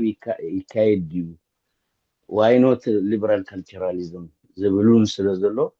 ኣብኡ ከም እንተዝፍተሽ ፅቡቅ ነይሩ እየ ዝብል ካልእ እዚ ናይ ብዛዕባ ናይ ኢኮኖሚ ብፖሊሲ እዩ ዝምራሕ ስለዚ እንታይ ዓይነት ፖሊሲ ክህልወና ኣለዎ እዩ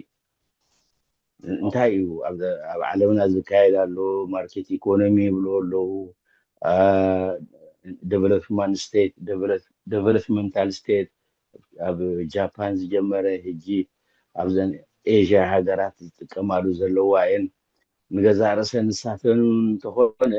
ኤዥያን ቫልዩ መሰረት ዝገበራ እምበር ሊበራል ቫልዩ ዝናይ ኣውሮፓውያን መሰረት ዝገበረ ይኮነን ዝጥቀማ ስለዚ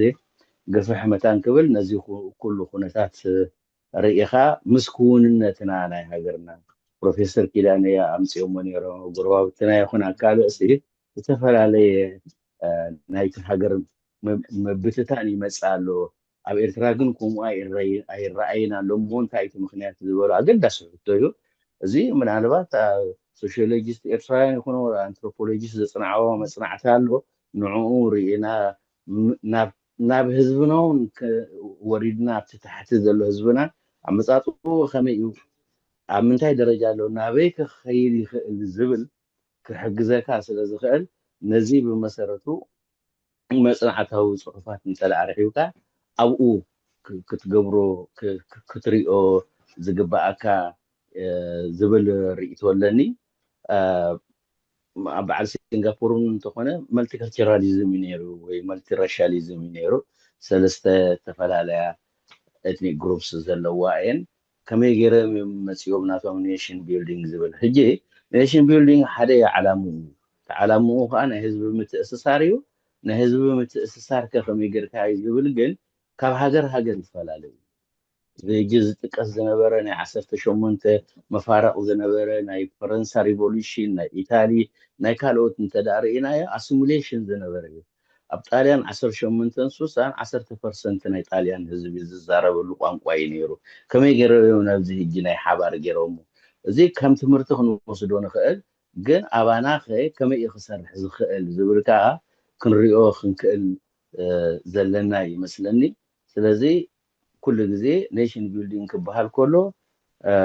እዚ ናሽናል አይደንቲቲን ፖለቲካል ኢንቴግሬሽን ናይዘን ክልቲአን መስርሕ እዩ ሓደ ናይ ኔሽን ቢልዲንግ ክልተ ገፅ ተባሂለን ዝፅዋዓ እንድርያስ ዋይመር ከምኡ እዩ ዝብል ሶሽዮሎጂስት እዩ ስለዚ እዚ ስለዝኾነ ሞር ኣብቲ ናትና ኩነታት ኣቲና ክሪኦ እንተደኣ ክኢልና ዝሓሸ እዩ ስለምንታይ እዩ ካብ ዝተፈላለየ ቦታታት ንሪኦ ዘለና ህዝቢ ኣባና ኣብ ኤርትራ ህዝቢ ዘሎ ከምኡ ዓይነት ኩነታት ኣይንርኢን ዝብል ብጣዕሚ ዓብዪ ሕቶ ስለዝኾነ ንሕብረተሰብና እውን ዝምልከት ስለዝኾነ ኣብኡ ክፅናዕ ዘለዎ ይመስለኒ ንምንታይ እዩ ከምኡ ኮይኑ ዝብል ስለዚ ቅድሚ ናይ ጣልያን መግዛእቲ ከመይ ነይሩ ኣብ መግዛእቲ ጣልያን እንታይ ነይሩ ኣብ እንግሊዝ ኣብዚ ሕጂ ዘለዎ ኩነታት ዝፍትሽ ስለዝኾነ ዓብዪ ሕቶ ስለዝኾነ ንዕኡን እንተረኣኻዮ ይሓይሽ ዝብል ርእይቶ ኣለኒ ይቐነየለይ ኦኬ ዶክተር ፍጹም ትብሎ ኣለካ ዶ ኣነ ዶ ደሓን ወላ ርእይቶ እንድዩ ከምዚ ዝተባሃለ ድማ እቲ ቀንዲ ዕላማ እዚ ሕጂ ከም እንታይ ወይ ዝተባሃለ መበገሲ መወከስን ንክኸውን እንድዩ ሕጂ ሙሉእ ውዱእ ማለት ኣይኮነን ስለዚ ከምኡ እንዳተረኣየ እንዳሃብተመ ናብ ዝሓሸ ደረጃ ዝበፅሓሉ ኩነታት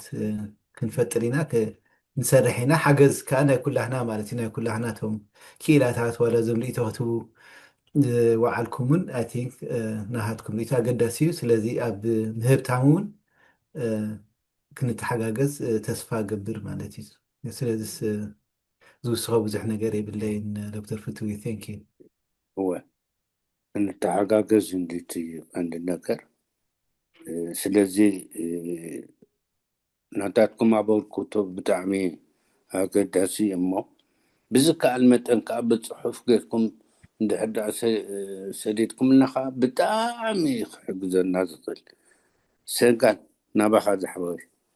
ይቀኒልና ከዓ ተዓቕልኻ أنا thank you وقبو إنبرساتهم يوم نعم نجايشنا أنا قدم كنهب زلنا أنا هايلايت كجبر يدلي موسي كنوت خلنا حجسي كابزي نحنا انتينا نحسب نيرنا مستنزق أربع حتتات اندازامتكو رئيتي كهبه رئيتي متان نحنا انتين حسب نيرنا تردونا ترحيم أبز حجي دكتور فتصوم زقربو أنا كم هايلايت لي زقربن زرلخو جن نتي كسع حجي زحابكم فيدباكسي نسوت رح أقو خيت حاصركم ندحريت كيتكم ون بتصحف كتبنا خلكم أبقمت متان كتقتو إليه معناتو قل حتتاتي اللي على اللوامو نحنا خمين متان لنا እንደገና ንዓኻትኩም ከአበሪሄና ልኩም ከደሞ በተአጠማምታና ጌርኩም ሕቶታትኩም ተመሊስኩም ከተቕርቡልና ኢና ቀዳመይቲ ናይ ፕሮፌሰር ኪዳነ ኣገዳሲት እያ ምስ ናይ ዓንደ ብርሃን ኤሪትራሲ ሪፈረንዱም ምስ ገበረት ኔሽን ስቴት ኮይና ኢና ንብል ንሕና ኔሽን ስቴት ኮይና ስለዚ ኣብቲ ካልእ ዴፊኒሽናት ብዙሕ ዘድልየና ኣይኮነን እታ ኔሽን ስቴት ዝብል ነታ ኤሪትራ يمال أديو يمال أن أوكن كراخد نترون ترلو نحنا جن كم نيشن ستيت كوينا أدم هاجر عينا وراتن هاجر كوينا زبالي زلنا إذا خاني كم هو غيرنا وشيدنا تقاديشنا عندنا خاني ريفرندوم غيرنا هاجر من قصة إريترا خاطر مسريتها سلز إذا كم هو غيرنا وشيدنا تو هو جن opportunity challenge threatener نيروين بروفيسور كيدان انت حاتب نيركا بتاعت حلال وانا توهب مبقسي خويننا زلوسي اتي حبرة سبناتنا اتم ششال جروب سنورو محبرة سوي قجلتاسي مسا كبابينا زلوهم عفار مس عفار بن عمر بتي بتقرينيا بزي قس مسكال اوت يزامد يمو كم عب تشالنج خنريوز لازقب الناس ابو بزح تكر خنا تكررون زبل كايو حق خايخا اتا تمسريتا زلا نيشن ستيت فيل انت كتقبر تخيلها زياتهم ازوم شاشال كوهيشن فتيرناس حدا بوليتيكاوكم كفترينا نفتر زلنا سلازي تحاقر تمسريتا كتبحال كدلا خلنا سوفرينيتي لربعتي امرات تحقق فنديا قم بوليتيكا حدش بوليتيكاوكم اريترا زبحال اريتراو من النزلو تمسريتا لها مالتي ما استجميرون زن زبل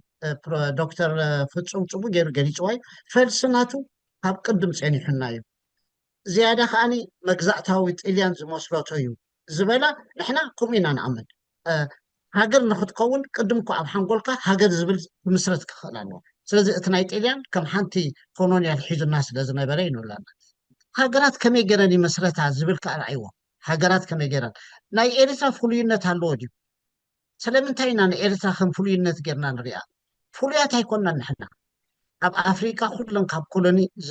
ዝመፃ ስለ ዝኾና ተመሳሳሊ ከምዝናትና ፀገም ኣለዋ ኣብ ኤሮጳ እንተደኣ ከይድኩም ተመሳሳሊ ፀገም ኣለዋ ኮሎኒ ዋላ እንተዘይነበረ ኤምፓየርስ ነይረን እተን ኤምፓየርስ ክመፅራ ከለዋ ኔሽንስ ሃገራት ከመይ ተመስሪተን ዝብል ቲዮሪ ብዙሕ መፅሓፍቲ ኣሎ ባይ ዎር እዩ ዝብል እዞም ኤምፓየርስ ክፈጥሩ ከለዉ ኤምፓየር ቢልዲንግ ክገብሩ ከለዉ ይሕዙ እሞ ንሕብረተሰብ ኣብ ክልተ ዓድታት ክምቀል ባህርያዊ ነይሩ ስለዚ ኣብ ኤሮጳ ኣሎ ኣብ ስዊዘርላንድ እንደኺዱ ኣብ ቤልጅየም እንደኺዱ ኣብ ብዙሓት ሃገራት ናይ ኤሮጳ እንተደኣ ከይድኩም ከምዝናትና ኣለወን ንዕኡ ግን ናብ ኦፖርቹኒቲ ደን ለዊጠኖስ ዋላ ትረት ኮይኑ ነታ ተፈጢራ ዝነበረት ኔሽን ስቴት በታቲንዋ ንዝብል ሕቶ ጥራሕና ክንምልስ ዘለና ንሕና እንታይና ንብል ዘለና ክልቲኡ ማዕረ ዕድል ኣሎ ስለዚ ህንፀት ሃገር ንብላ ዘለና እዛ ኔሽን ስቴት ነዚ ኮንሰፕት እዚ ሒዛ ነቲ ትረት ከተዳኽም ነቲ ኦፖርቹኒቲ ከዓ መዝሚዛ ሓደ ፖለቲካዊ ኮን ተሳኒዩ ተሰማሚዑ ሓደ ፖለቲካል አይደንቲቲ ገይሩ ዝኸይድ ሕብረተሰብ ክህሉ ተኽእሎ ኣሎ ናይ ዓለም ተመክሮ ከምኡ እዩ ንሕና ፍሉያት ኣይኮንናን ከምኡ ኢለን እየን እዚ ፖለቲካዊ ኮማት ዝተመስረተ ኣብ ዓለም ከምኡ እዩ ናይ ኤሮጳ ጥራሕ ገዲፀልኩም ኣሜሪካ ተኸይድኩም ፖለቲካዊ ኮም እያ ሳውዝ ኣሜሪካ እንተደኣ ከይድኩም ብመግዛእቲ ዝነበራ ልክዕ ከምዝናትና እዩ ዘለዋ ኤሽያ እንተደኣ ከይድኩም ከምኡ እዩ ዘለዋን ኣብ ዓለም ሲ ሓደ ቋንቋ ሓደ ኤትኒካዊ መበቆል ሓደ ገለመለ ሓደ ሃይማኖታዊ እምነት ገለ ገይሩ ናብ ሃገር ዝበፅሐ በዓል ጃፓን በዓል ኣይስላንድ ገለ ብጣዕሚ 3-4 ሃገራት ተዘይኮይነን ሃገራት የለዋን እዘን ካልኦት ሃገራት ኩለን እኩናት እየን ኣብ ሓደ መፅአን ዝብል ሳይንስ እዩ ክሳብ ሕጂ መረዳእታ ዘለና እሞ ካብዚ ዝተፈለየ መረዳእታ እንተልዩኩም ክትሕግዙና ኢኹም ግን ነዚ ምስተመስረተ ብኩናት ንብሎ ኣለና ምስተመስረተ ንዕኡ ነዚ ኔሽን ቢልዲንግ እዚ ኣማልጋሜሽን ኣሲሚሌሽን ኣኮሞዴሽን ኣየናይ ኢኻ ትደሊ ዝብል ግን በብዓድታት ካብ ሰለስቲኡ ምርጫ ጌረንሲ ተጠቂመናል እየን ቀደም ይሰርሕ ዝነበረ ኣብዚ ሎሚ እዋን ኣይሰርሕን ኢልና ዝሓሰብናዮ በቲ ሓደ ሸነኽ ግዜሲ ተቐይር እዩ ብኣማልጋሜሽን ብኣሲሚሌሽን ጌርካስ ሎሚ ክትሓስብ ኣይትኽእልን ኢኻ ምክንያቱ ሰብ ነቂሑ እዩ ሎሚ መሰሉ ይፈልጥ እዩ ባህሉን ቋንቋውን ሃይማኖቱን መንነቱ እዩ ክብረቱ እዩ ስለዚ ነዚ መንዚዕካ ብኣማልጋሜሽን ብኣሲሚሌሽን ክትገብር እንተፈቲንክ ካብ ጥቕሙ ጉድኣቱ ይዓቢ ስለዚ ኣብዚ ዘለናዮ ዘመን ኣኮሞዴሽን እዩ ዝበለፀ ኣማራፂ ስለዚ ንኤርትራ ከዓ እዚ ጥራሕ እዩ ዝሓሸ ኢልና ከም ፖሊሲ ናሽናል ፖሊሲ ናይ ኤርትራ ኣኮሞዴሽን ክኸውን ምክንያቱ ብዙሕነት ሓድነት ኣብ ብዙሕነት ተኣምን ኤርትራ ጥራሕ እያ ሳስተይነብል ክትኾን ትኽእል ከምተን ካልኦት ኣጋጣሚ ዝጠቕሰን ዝነበረ ፕሮፌሰር ከምኡ ከየጋጥመና መታን ኣኮሞዴሽን ክትብል ከለካ ግን እንታይ ማለት እዩ ከም ዘለዎን ነተን ሕብረተሰባዊ ጉጅለታት ክትቅበለን ክትክእል ኣለካ ከም ዘለዎን ከም ማዕራርየን ኣይትበል እሞ ንዕን ከይማዕራርካ ከመይ ጌርካ ሓደ ፖለቲካዊ ኮም ኤሪትራዊ ኣይደንቲቲ ክትፈጥር ምክንያቱ ንሳተን ነናይ ነፍሰን ኣይደንቲቲ ኣለወን ኦርጋኒካሊ ዝመፀ ንዕኡ ኣይትተንክፎ ንዕኡ ከይተንከፍካ ግን እዞም ኩሎም ግን ኣብ ትሕቲ ሓደ ፖለቲካዊ ኮም ከመይ ጌርካ ተምፅኦም ትብል እያ እታ ክብርኣ እውን ይገልፃ ነይሩ እተን ቀዳምነት እስከንሰቃየን ይብል ነይሩ ፖሊሲ ቅድም ክህልወካ ኣለዎ ብቀዳምነት መሪፅና ያለና ንሕና ኣብቲ ኮንሰፕሽን ኣብቲ መቃል ካልኣይቲ እሞዚ ኣኮሞዴሽን እዚኣሲ ማልቲካልቸራሊዝም ኣለካ ከምዚ ሰላድ ባውል እዩ ኣብ ኩሉ ዘለዎ እያ ሳላጣሲ ሽጉርቲ ኣለዋ ኮሚደረ ኣለዋ ገለ ኣለዋ ኩሎም ሓንሳእክን ኩሎም ይነብሩ ክትበልዓ ከለካ ከዓ ጥዕምቲ ወላ ሓንቲ ፀገም የብላን ከምኡ ጌርናሲ ሓደ ፖለቲካዊ ኮንካ ክፍጠር ይከኣል ድዩ ንዝብል እወ ከመይ ገይሩ ተፈጢሩ ናይተን ካልኦት ሃገራት ይትረፈና ግን ብምርድዳእ ሶሻል ኮንትራት ብሶሻል ኮንትራት ጌርናሲ እዛ ፖለቲካዊ ኮም እዚኣ ክትምስረት ትኽእል እያ ኢልና ኣስሚርናላ ኣለና ስለዚ ካብ ካሊብ ሓውና ካብ ህግረት ብምንታይ ፍልለይ ኣለኩም ኣብቲ ኮንሴፕሽዋል ፍሬምወርክ ንዝብል ህግረት ኣነ ዝፈልጥ ኩሉ ኣነ ዲዛይን ዘውፅእ ብሄራት ኣለዎ ኢሉ ባዕሉ ዲፋይን ገብረልና ንሕና ብሄር ኣለዋ ብሄር የለዋ ገለ ዲፋይን ክንገብር የብልናን ባዕሉ እቲ ሕብረተሰብ ከም ዝደለዮ ናይ መሰል ስለዝኮነ መሰል ናይ ኣሶሲዬሽን ብዝደለዮ ቋንቋ ይኹን ብሃይማኖት ይኹን ብገለ ይኹን ብፆታ ይኹን ይትሓከም መሰሉ እዩ ሓድጎ ነገር እዩ ዝህቦን ዝክልክሎን የለን ስለዚ ንዕኡ ከም ዘለዎ ግን ሓደ ፖለቲካዊ ኮም እሞ ከመይ ጌርካ ትፈጥር ንዝብል ሶሻል ኮንትራት ኢና ሓባር ምርድዳእ እታ ፖለቲካል ኮም ክንመፅራ ክንክእል ኣለና እቲ ማሕበራዊ ኮም ምህላዊኡ ከነረጋግፆ ጥራሕ ፕሮፌሰር ኪዳነ ቀዳማይ እቲ ኤሪትራ በጋጣሚ ግን ካብዘን ብዙሓት ሃገራት ድልዱል ባይታ ኣለዋ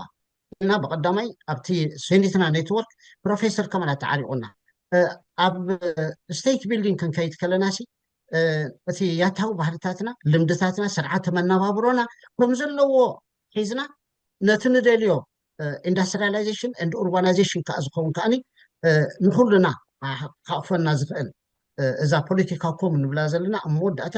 ናብ ኡርባናይዜሽን እያ ትወስደና ስለዚ ናብ ኡርባን ምስ መፅኻ ግን እዚ ክትሓዋወስ እዩ እሞ ከመይ ጌርካ ማኔጅ ትገብሮ ንዝብል ኢንዱስትሪያላይዜሽን ካብዚ ኩሉ መፂና ኣብ ሓደ ፋብሪካ ክንሰርሕ ኢና እዚ ከዓ እቲ ኮሄሽን ዝፈጥረልና እዩ እዚ ፖለቲካ ኮም ዝፈጥረልና ኮሄሽን ሲ እሞ ከመይ ጌርና ንመሓድሮ ንትብል ናትና መረዳእታ ዘላ ሶሻል ኮንትራት እያ እንታይ ማለት እዩ ሶሻል ኮንትራት ብሓበራዊ መረዳእታ ጥራሕ ኢና ንፈጥሮ ንዕኡ እታ ፖለቲካ ኮምሲ ናይ ኩልና ሃገር ናይ ኩሉ እያ ናይ ውሕድን ናይ ብዙሕን ገለን ዘይኮነ ናይ ዝተማሃረን ዘይተማሃረን ዘይኮነ ናይ ወድን ናይ ፀወታ ሃይማኖት ገለ ኩሉ ፍልልያት ኩሎም ኣኮሞዴት ዝገብር እሞ ከመይ ጌርካ ትገብሮ ንትብል ሕጂ ኣብታ ፖለቲካል ኮም ክትምስርት ከለካ ተቐዳመይቲ ተድልየካ ኢልና ኤንፈሲስ ዝሃብና ኮንስቲቱሽናል ዲሞክራሲ እያ ምክንያቱ ስርዓት ሕጊ ክህልወካ ኣሎ ንስሉ ዝገዝአካ ኩልካ ፍሉይነትካ ሓሊሺ ንኩልካ ግን ባህግኻን ድሌትካን ኣኮሞዴት ክገብር ዝኽእል ስርዓተ መነባብሮ ግን ትፈጥር ክትክእል ኣለካ ነናተን ስርዓተ መነባብሮ ኣለወን ኣብ ኤሪትራ ንዕኡ ኣይንተንክፎ እንታይ ደኣ ንሃገር ሙሉእ ዝገዝእ ስርዓተ መነባብሮ ግን የድልየና ኮንስቲቱሽናል ዲሞክራሲ ስለምንታይ ኮንስቲቱሽን ጥራሕ ዘይበልና እታ ኮንስቲቱሽን ሲ ዲሞክራቲክ ክትኮን ክትክእል ኣለዋ እንታይ ማለት እዩ እተን ተባላለየን ዘለዋ ጉጅለታት ሓባር ተሰማሚዐን ዘስደቀኦ ይምእና እዩ የዋፅአና እዩ ክብረትናን መንነትናን ዓቂቡ ግን ብሓደ ከም ንጓዓዝ ክገብረና ይኽእል እዩ ዝብልኦ ኮንስቲቱሽናል ዲሞክራሲ የድልየና እዚ እቲ ስርዓተ ሕጊ ክህልወና ኣሎ ዝብል ናይ ክብሪ ኣብ ሓወይ ዘለዓለን ኣገደስቲ እተን ቀዳምነት ሕጂ ካብ ፖሊሲ ወፂና ናብቲ ትግባረ ስትራቴጂ ክንኣቱ ክንደሊ ከለና እዛ ኮንስቲቱሽናል ዲሞክራሲ ኢምፖርታንት እያ ኢልና ካልኣይቲ ኣብ ናይ ተገሊፀና ኣለዋ ኣብ ናይ ፍፁም ግን ኤንፈሲስ ክበን ስለ ዝደለኹ ኮንስቲቱሽናል ዲሞክራሲ ግን ብዘይ ሰንትራላይዜሽን ኣኮሞዴሽን ክትፈጥር ኣይትኽእል ኢና ኢልና ኢና ንኣምን ገሊፅዋ ኣሎ እታ ናይ ክሰውን ምክንያቱ ኮንስቲቱሽናል ዲሞክራሲ ሓደ ጥሙር ንኩልካ ዝሕዝ እዩ እቲ ፍሉይነተን ከ እቲ ባህልን ገለመሊአን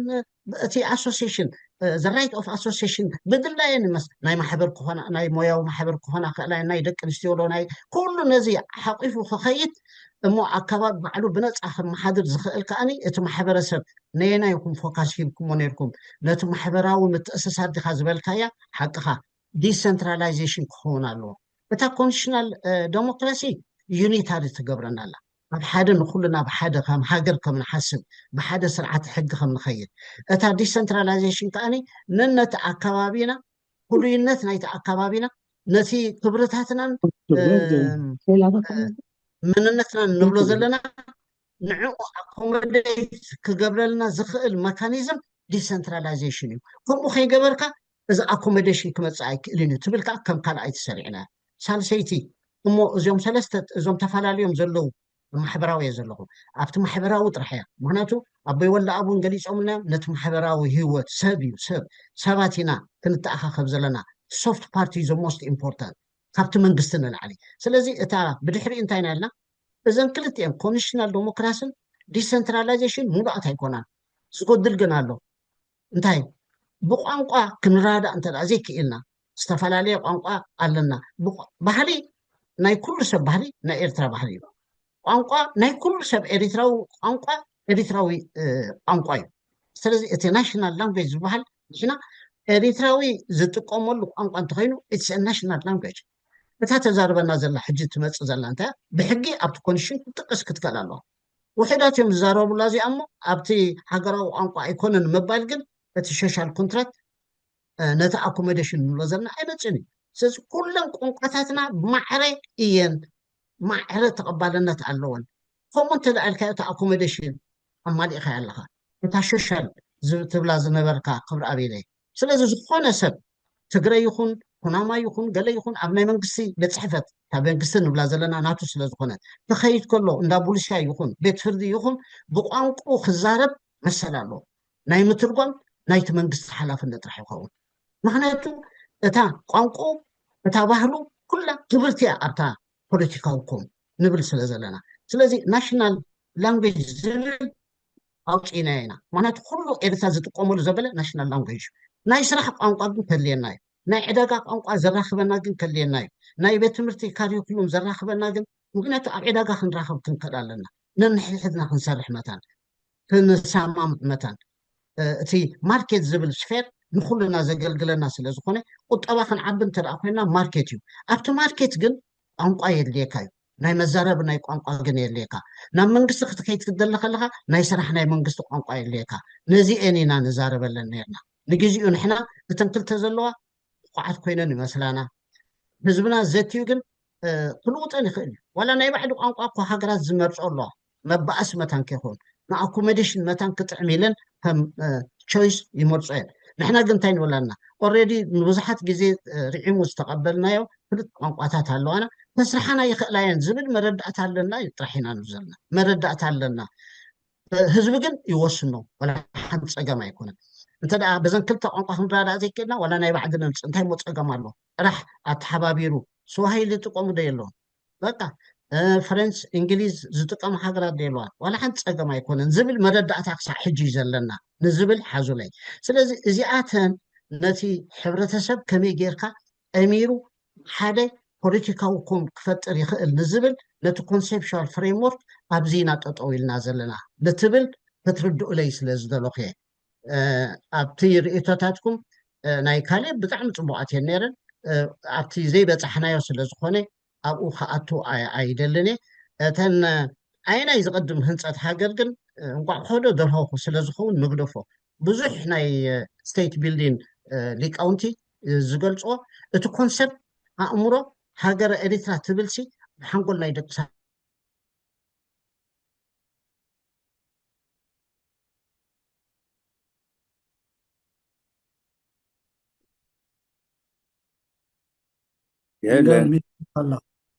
የለኻን ንጨነቕ ኢና ንብል ዘለና ውሁብ ካብቲ ውሁብ ትበገስ እቲ ውሁብካሲ ኣሕይሎ ከተሕይሎ እንተኮይንካ እንታይ ክትገብር ኣለካ ኣብቲ ውሁብካ ዘሎ ሓደጋታት ኣለካ ተበታቲንካ ከምተን ካልኦት ፌይልድ ስቴት ክትኮን ትኽእል ኢኻ እታ ፕሮጀክት ኤርትራ ትብል እታ ፖለቲካውኩም ትፈርስ ትኽእል እያ እወ እሞ ከይትፈርሰካ ተነሕይላ እንታይ ክንገብር ክንክእል ኣለና ንትብል ብከምዚ ኢና ንሪኣ ካልኣይቲ ምስ ኤርትራ ድልዱል መሰረት ኣለና ኢልና ኢና ምክንያቱ እትያታዊ ባህልታትና ዴሞክራቲክ ነይሩ ፕሮፌሰር ኪዳነ ገሊፅዎ እዩ ቀደም ከም ሃገር ዋላ ንኹን ኣይንበር ነንሕድሕድና ግን ኣይንዋጋእን ኢና ነርና ተሓባቢርና ንነብር ዝነበርና ሕብረተሰብ ስለ ዝኾንና እታ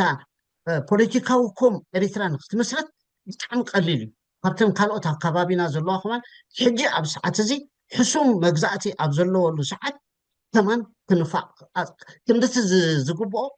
ኣይተመቃቐልናን ስለዚ እዚ ከም ብልጫና ጌርና ንወሰዶ ከንህብትሞ ግን ክንክእል ኣለና ምስ ካልኦት ምህላው ግን ከም ዓብ ፀገም ጌርና ጥራሕ ግን ክንወስዶ ይንክእል ኢና እዛ ፖለቲ እዛ ኔሽን ቢልዲንግ ንብላ ዘለና እኮ ኣብ መወዳእታ ቁጠባዊ ክትዓቢ ክትክእል ኣለዋ ሕጂ እቲ ቁጠባዊ ምትእስሳር ንብሎ ኣብ መንጎ እዞም ሕብረት እታ ኢኮኖሚክ ስፌር ትብላ ዘላ ካብቲ ሶሻል ስፌር ወፂስ ኣብቲ ኢኮኖሚክ ስፌር እዞም ዕዳጋናስ ናይ ሙሉእ ኤርትራ ክኾኑ ኣሎ ሳዕ ሕጂ እንተደኣ በብትኮሙ ኣከባቢ ነናቱ ዕዳጋ ነይርዎ ሕጂ ግን ዓብ ዕዳጋ ክፈጠሩሉ ክኽእል ኣሎ ሽዑ ጥራሕ እዩ ከዓኒ ብቁጠባ ካፒታል ፎርሜሽን ክመፅእ ዝኽእል እዚ ጥራሕ ግን እኹል ኣይኮነን ውሕድ እዩ እንታይ ደኣኒ ምስተን ኣከባቢና ዘለዋ ከዓኒ ቁጠባዊ ኮም ክንፈጥር ክንክእል ኣለና እዞም ሕጂ ብዙሓት ምስ ዓፋር ትግርኛ ምስ ናይ ኢትዮጵያ እዚኦም ንዓና መላግቦ ኮይኖም ነቲ ሬጅናል ኢኮኖሚክ ኢንቴግሬሽን ከም ባእታ ኮይኖም ዘገልግሉና እዮም ብልጫና እዮም ከም ሓይልና ኮይኖም ፅባሕ ንኮ ከገልግሉና እዮም ነቲ ኮሌክቲቭ ሴኪሪቲ ኣሬንጅመንት ዘድልየና ኩሉ ዓቕምታትና ቁጠባና ኣብ ሃገር ምክልኻል ከነጥፍኦ ዝግባአና ብኮሌክቲቭ ክንሰርሓሉ ንኽእል ኢና እዚኣቶም ፅባሕ ንኮ ብልጫታትና እዮም ስለዚ ሲ ከም ትረት ኣይንርኣዮም ከም ኦፖርቹኒቲ ንርኣዮ ሞ ክንጥቀመሉ ንኽእል ኢና ምስ ኩሎም ጎረባብትና ብሰላም እታ ብስኒት ብሰላም ክንነብር እንተ ደኣ ከም ፖሊሲ ወሲድናያ ምናልባሽ ካብተን ዓንተወይ ዝገልፀን ነበርኩ ምስ ጎረባብትኻ ፒስፉል ኮኤግዚስተንስ ትብል እንተ ደኣ የእቲናየ ኣብ መወዳእታ ከዓኒ መሊሱ ነቲ ኣኮሞዴሽን ዝበልናዮም ነቲ ብቁጠባ ሓይሉ እቲ ኣኮሞዴሽን ከዓ መሊሱ ክድልድልን ሕግዘና ይኽእል እዩ ዝብል መረዳእታ እዩ ዘለና ስለዚ እቲ ፍሬምወርክ ናትና ኣብዚአን እዩ ኣኮሞዴሽን መሪፅና ከመይ ጌርካ ሕጂ ሓደ ፖለቲካልኩም ኮሄሽን ዘለዎ ትፈጥር ንዝብል ከዓኒ ሳማርያ ዘየ ዝገብረን ዘለኹ ብሶሻል ኮንትራት ስለዚ እታ ሶሻል ኮንትራትና ዴሞክራቲክ ኮንስቲቱሽን ዲሰንትራላይዜሽን ናይ ስራሕ ቋንቋ ናይ ሓባር ንረኣድ ኣሎም ምስ ኩሎም ኣከባቢና ጎረባብትና ዘለዉ ከዓ ብሰላም ክንነብር ከም ፖሊሲ ሒዝናዮ ክንሰርሓሉ እንተዳ ክኢልና እዚኣ ፖለቲካውኩም ናይ ኤርትራ እታ ኔሽን ቢልድ ንብላ ዘለና ክንሃንፃ ንኽእል ኢና ዝብል መረዳእታ ኣለና ኣንዊሐልኩም ክኾን ክእል እየ የቐኒየኒ ብጣዕሚ ነዊሑ ማለት እቲ ዘተ ክትዕ ናይ ሎሚ ምሸት ሃብታም ነይሩ ናይ ባሕቲ ከምኡ ከዓ እዩ ዘድልየና ዘሎ ጥራይ ተዛረብቲ ዘይኮነሲ ሰማዕቲ ኮይና ከምዚ ሕጂ ዘርካያሉ ኩሉ ጥቅልል ኣቢልካ ናይ ኩሎም ክትምልስ ስለ ዝፈጠርካ እዩ ነዊሑ ዘሎ ዝኾነ ኮይኑ ኣነ ብወገነ ናይ ብሓቂ እየ ዘመስግን ንኩልኩም ኣጋይሽና ሎሚ እቲ ዝግባእ ከም መበገስን መወከስን ኢልና ዘቕረብናዮ ኣብኡ ተመርኪስኩም ሓሳብኩም ዝሃብኩምሞ ብጣዕሚ እየ ዘመስግን ኣነ ብወገነ ፅቡቅ ነይሩ ከምዚ ዝኣመሰለ ክትዕ ክኢና ንደሊ ሕጂ ናይ መጨረሻ እንተደኣ ዝከኣል ኮይኑ ሳራ ካብ ኣውስትራልያ ንኣሕመድ ዶክተር ኣሕመድ ብርሃን እያ ኣባኻ ናይ ዓንቲ ወይዳ ናይ ሕጂ እያ እዛ ኢድካ ልዒልካዮ ዘለካ ኣሕመድ ናይ ዓንቲ ወያ ምስለኒ ዘይተገ ናይ ዓንቲ ወያ ነዚ ዝሰማዕካ ኖ ፕሮብለም ናተይ ጌጋ እውን ከለወርክ ቴንክ ዩ መወዲእና ኢና መስለኒ ሕጂ ዶክተር ፍፁም ትብሎ ተዓፀዎ ዶ ባዕለይ ዕፀዎ ዶ ሃደሓን ዶክተር ሳራ ዕፀውዮ ኣይ ቲንክ ብጣዕሚ ፅቡቅ ኣምሲና የቀኒልና ነቲ ሓሳባትኩም ርእቶኩም ብጣዕሚ ሃናፂ ነይሩ ሓጋዚ ድማ ዳሕራይ ነዚ ዶኩመንት ክዓቢ ክህትም ናብ ዝሓሸ ደረጃ ክነሰጋግሮ ኣገዳሲ እዩ ነይሩ ስለዚ የቀኒልና ብጣዕሚ የቀኒልና ዶክተር ሳራ ዕፀውዮ ድሓን በኣኺቲ ዶክተር ፍፁም ወዲእካዮ ኢኻ ቴንኪዩ የቀኒልና እቶም ነቲ ሰነዳትና ጊዜኹም ወፊኹም ኣንቢብኩም ተዳሊኹም መፂኹም ኣብ ክትዕን ኣብ ዘተን ዝኣትኩም ብጣዕሚ ነመስግነኩም ኣብዚ ግዜ እዚ ኣብዚ ናይ ዘተ ጥራይ ዘይኮነስ ተወሳኺ ግዜኹም እውን ነቲ ሰነዳትና ከተንብቡ ግዜ ወፊኹም እሞ የቀኒልና ዶክተር መሕመድ ብርሃን ካብ ኣውስትራልያ ከዓ የቀኒልና ኣዝዩ ንግሆ እዩ ኣባኹም ዘሎ ብጣዕሚ ነመስግን ኣብ ፌስቡክን ኣብ ዩቲዩብን ትከታተሉና ዘለኹም ከዓ የቀኒልና ሕቶታትኩም ኣብኡ ኣቐምጡልና እቶም ዝተረፍኩም እውን እንድሕሪ ብፅሑፍ ክትቡና ደሊኹም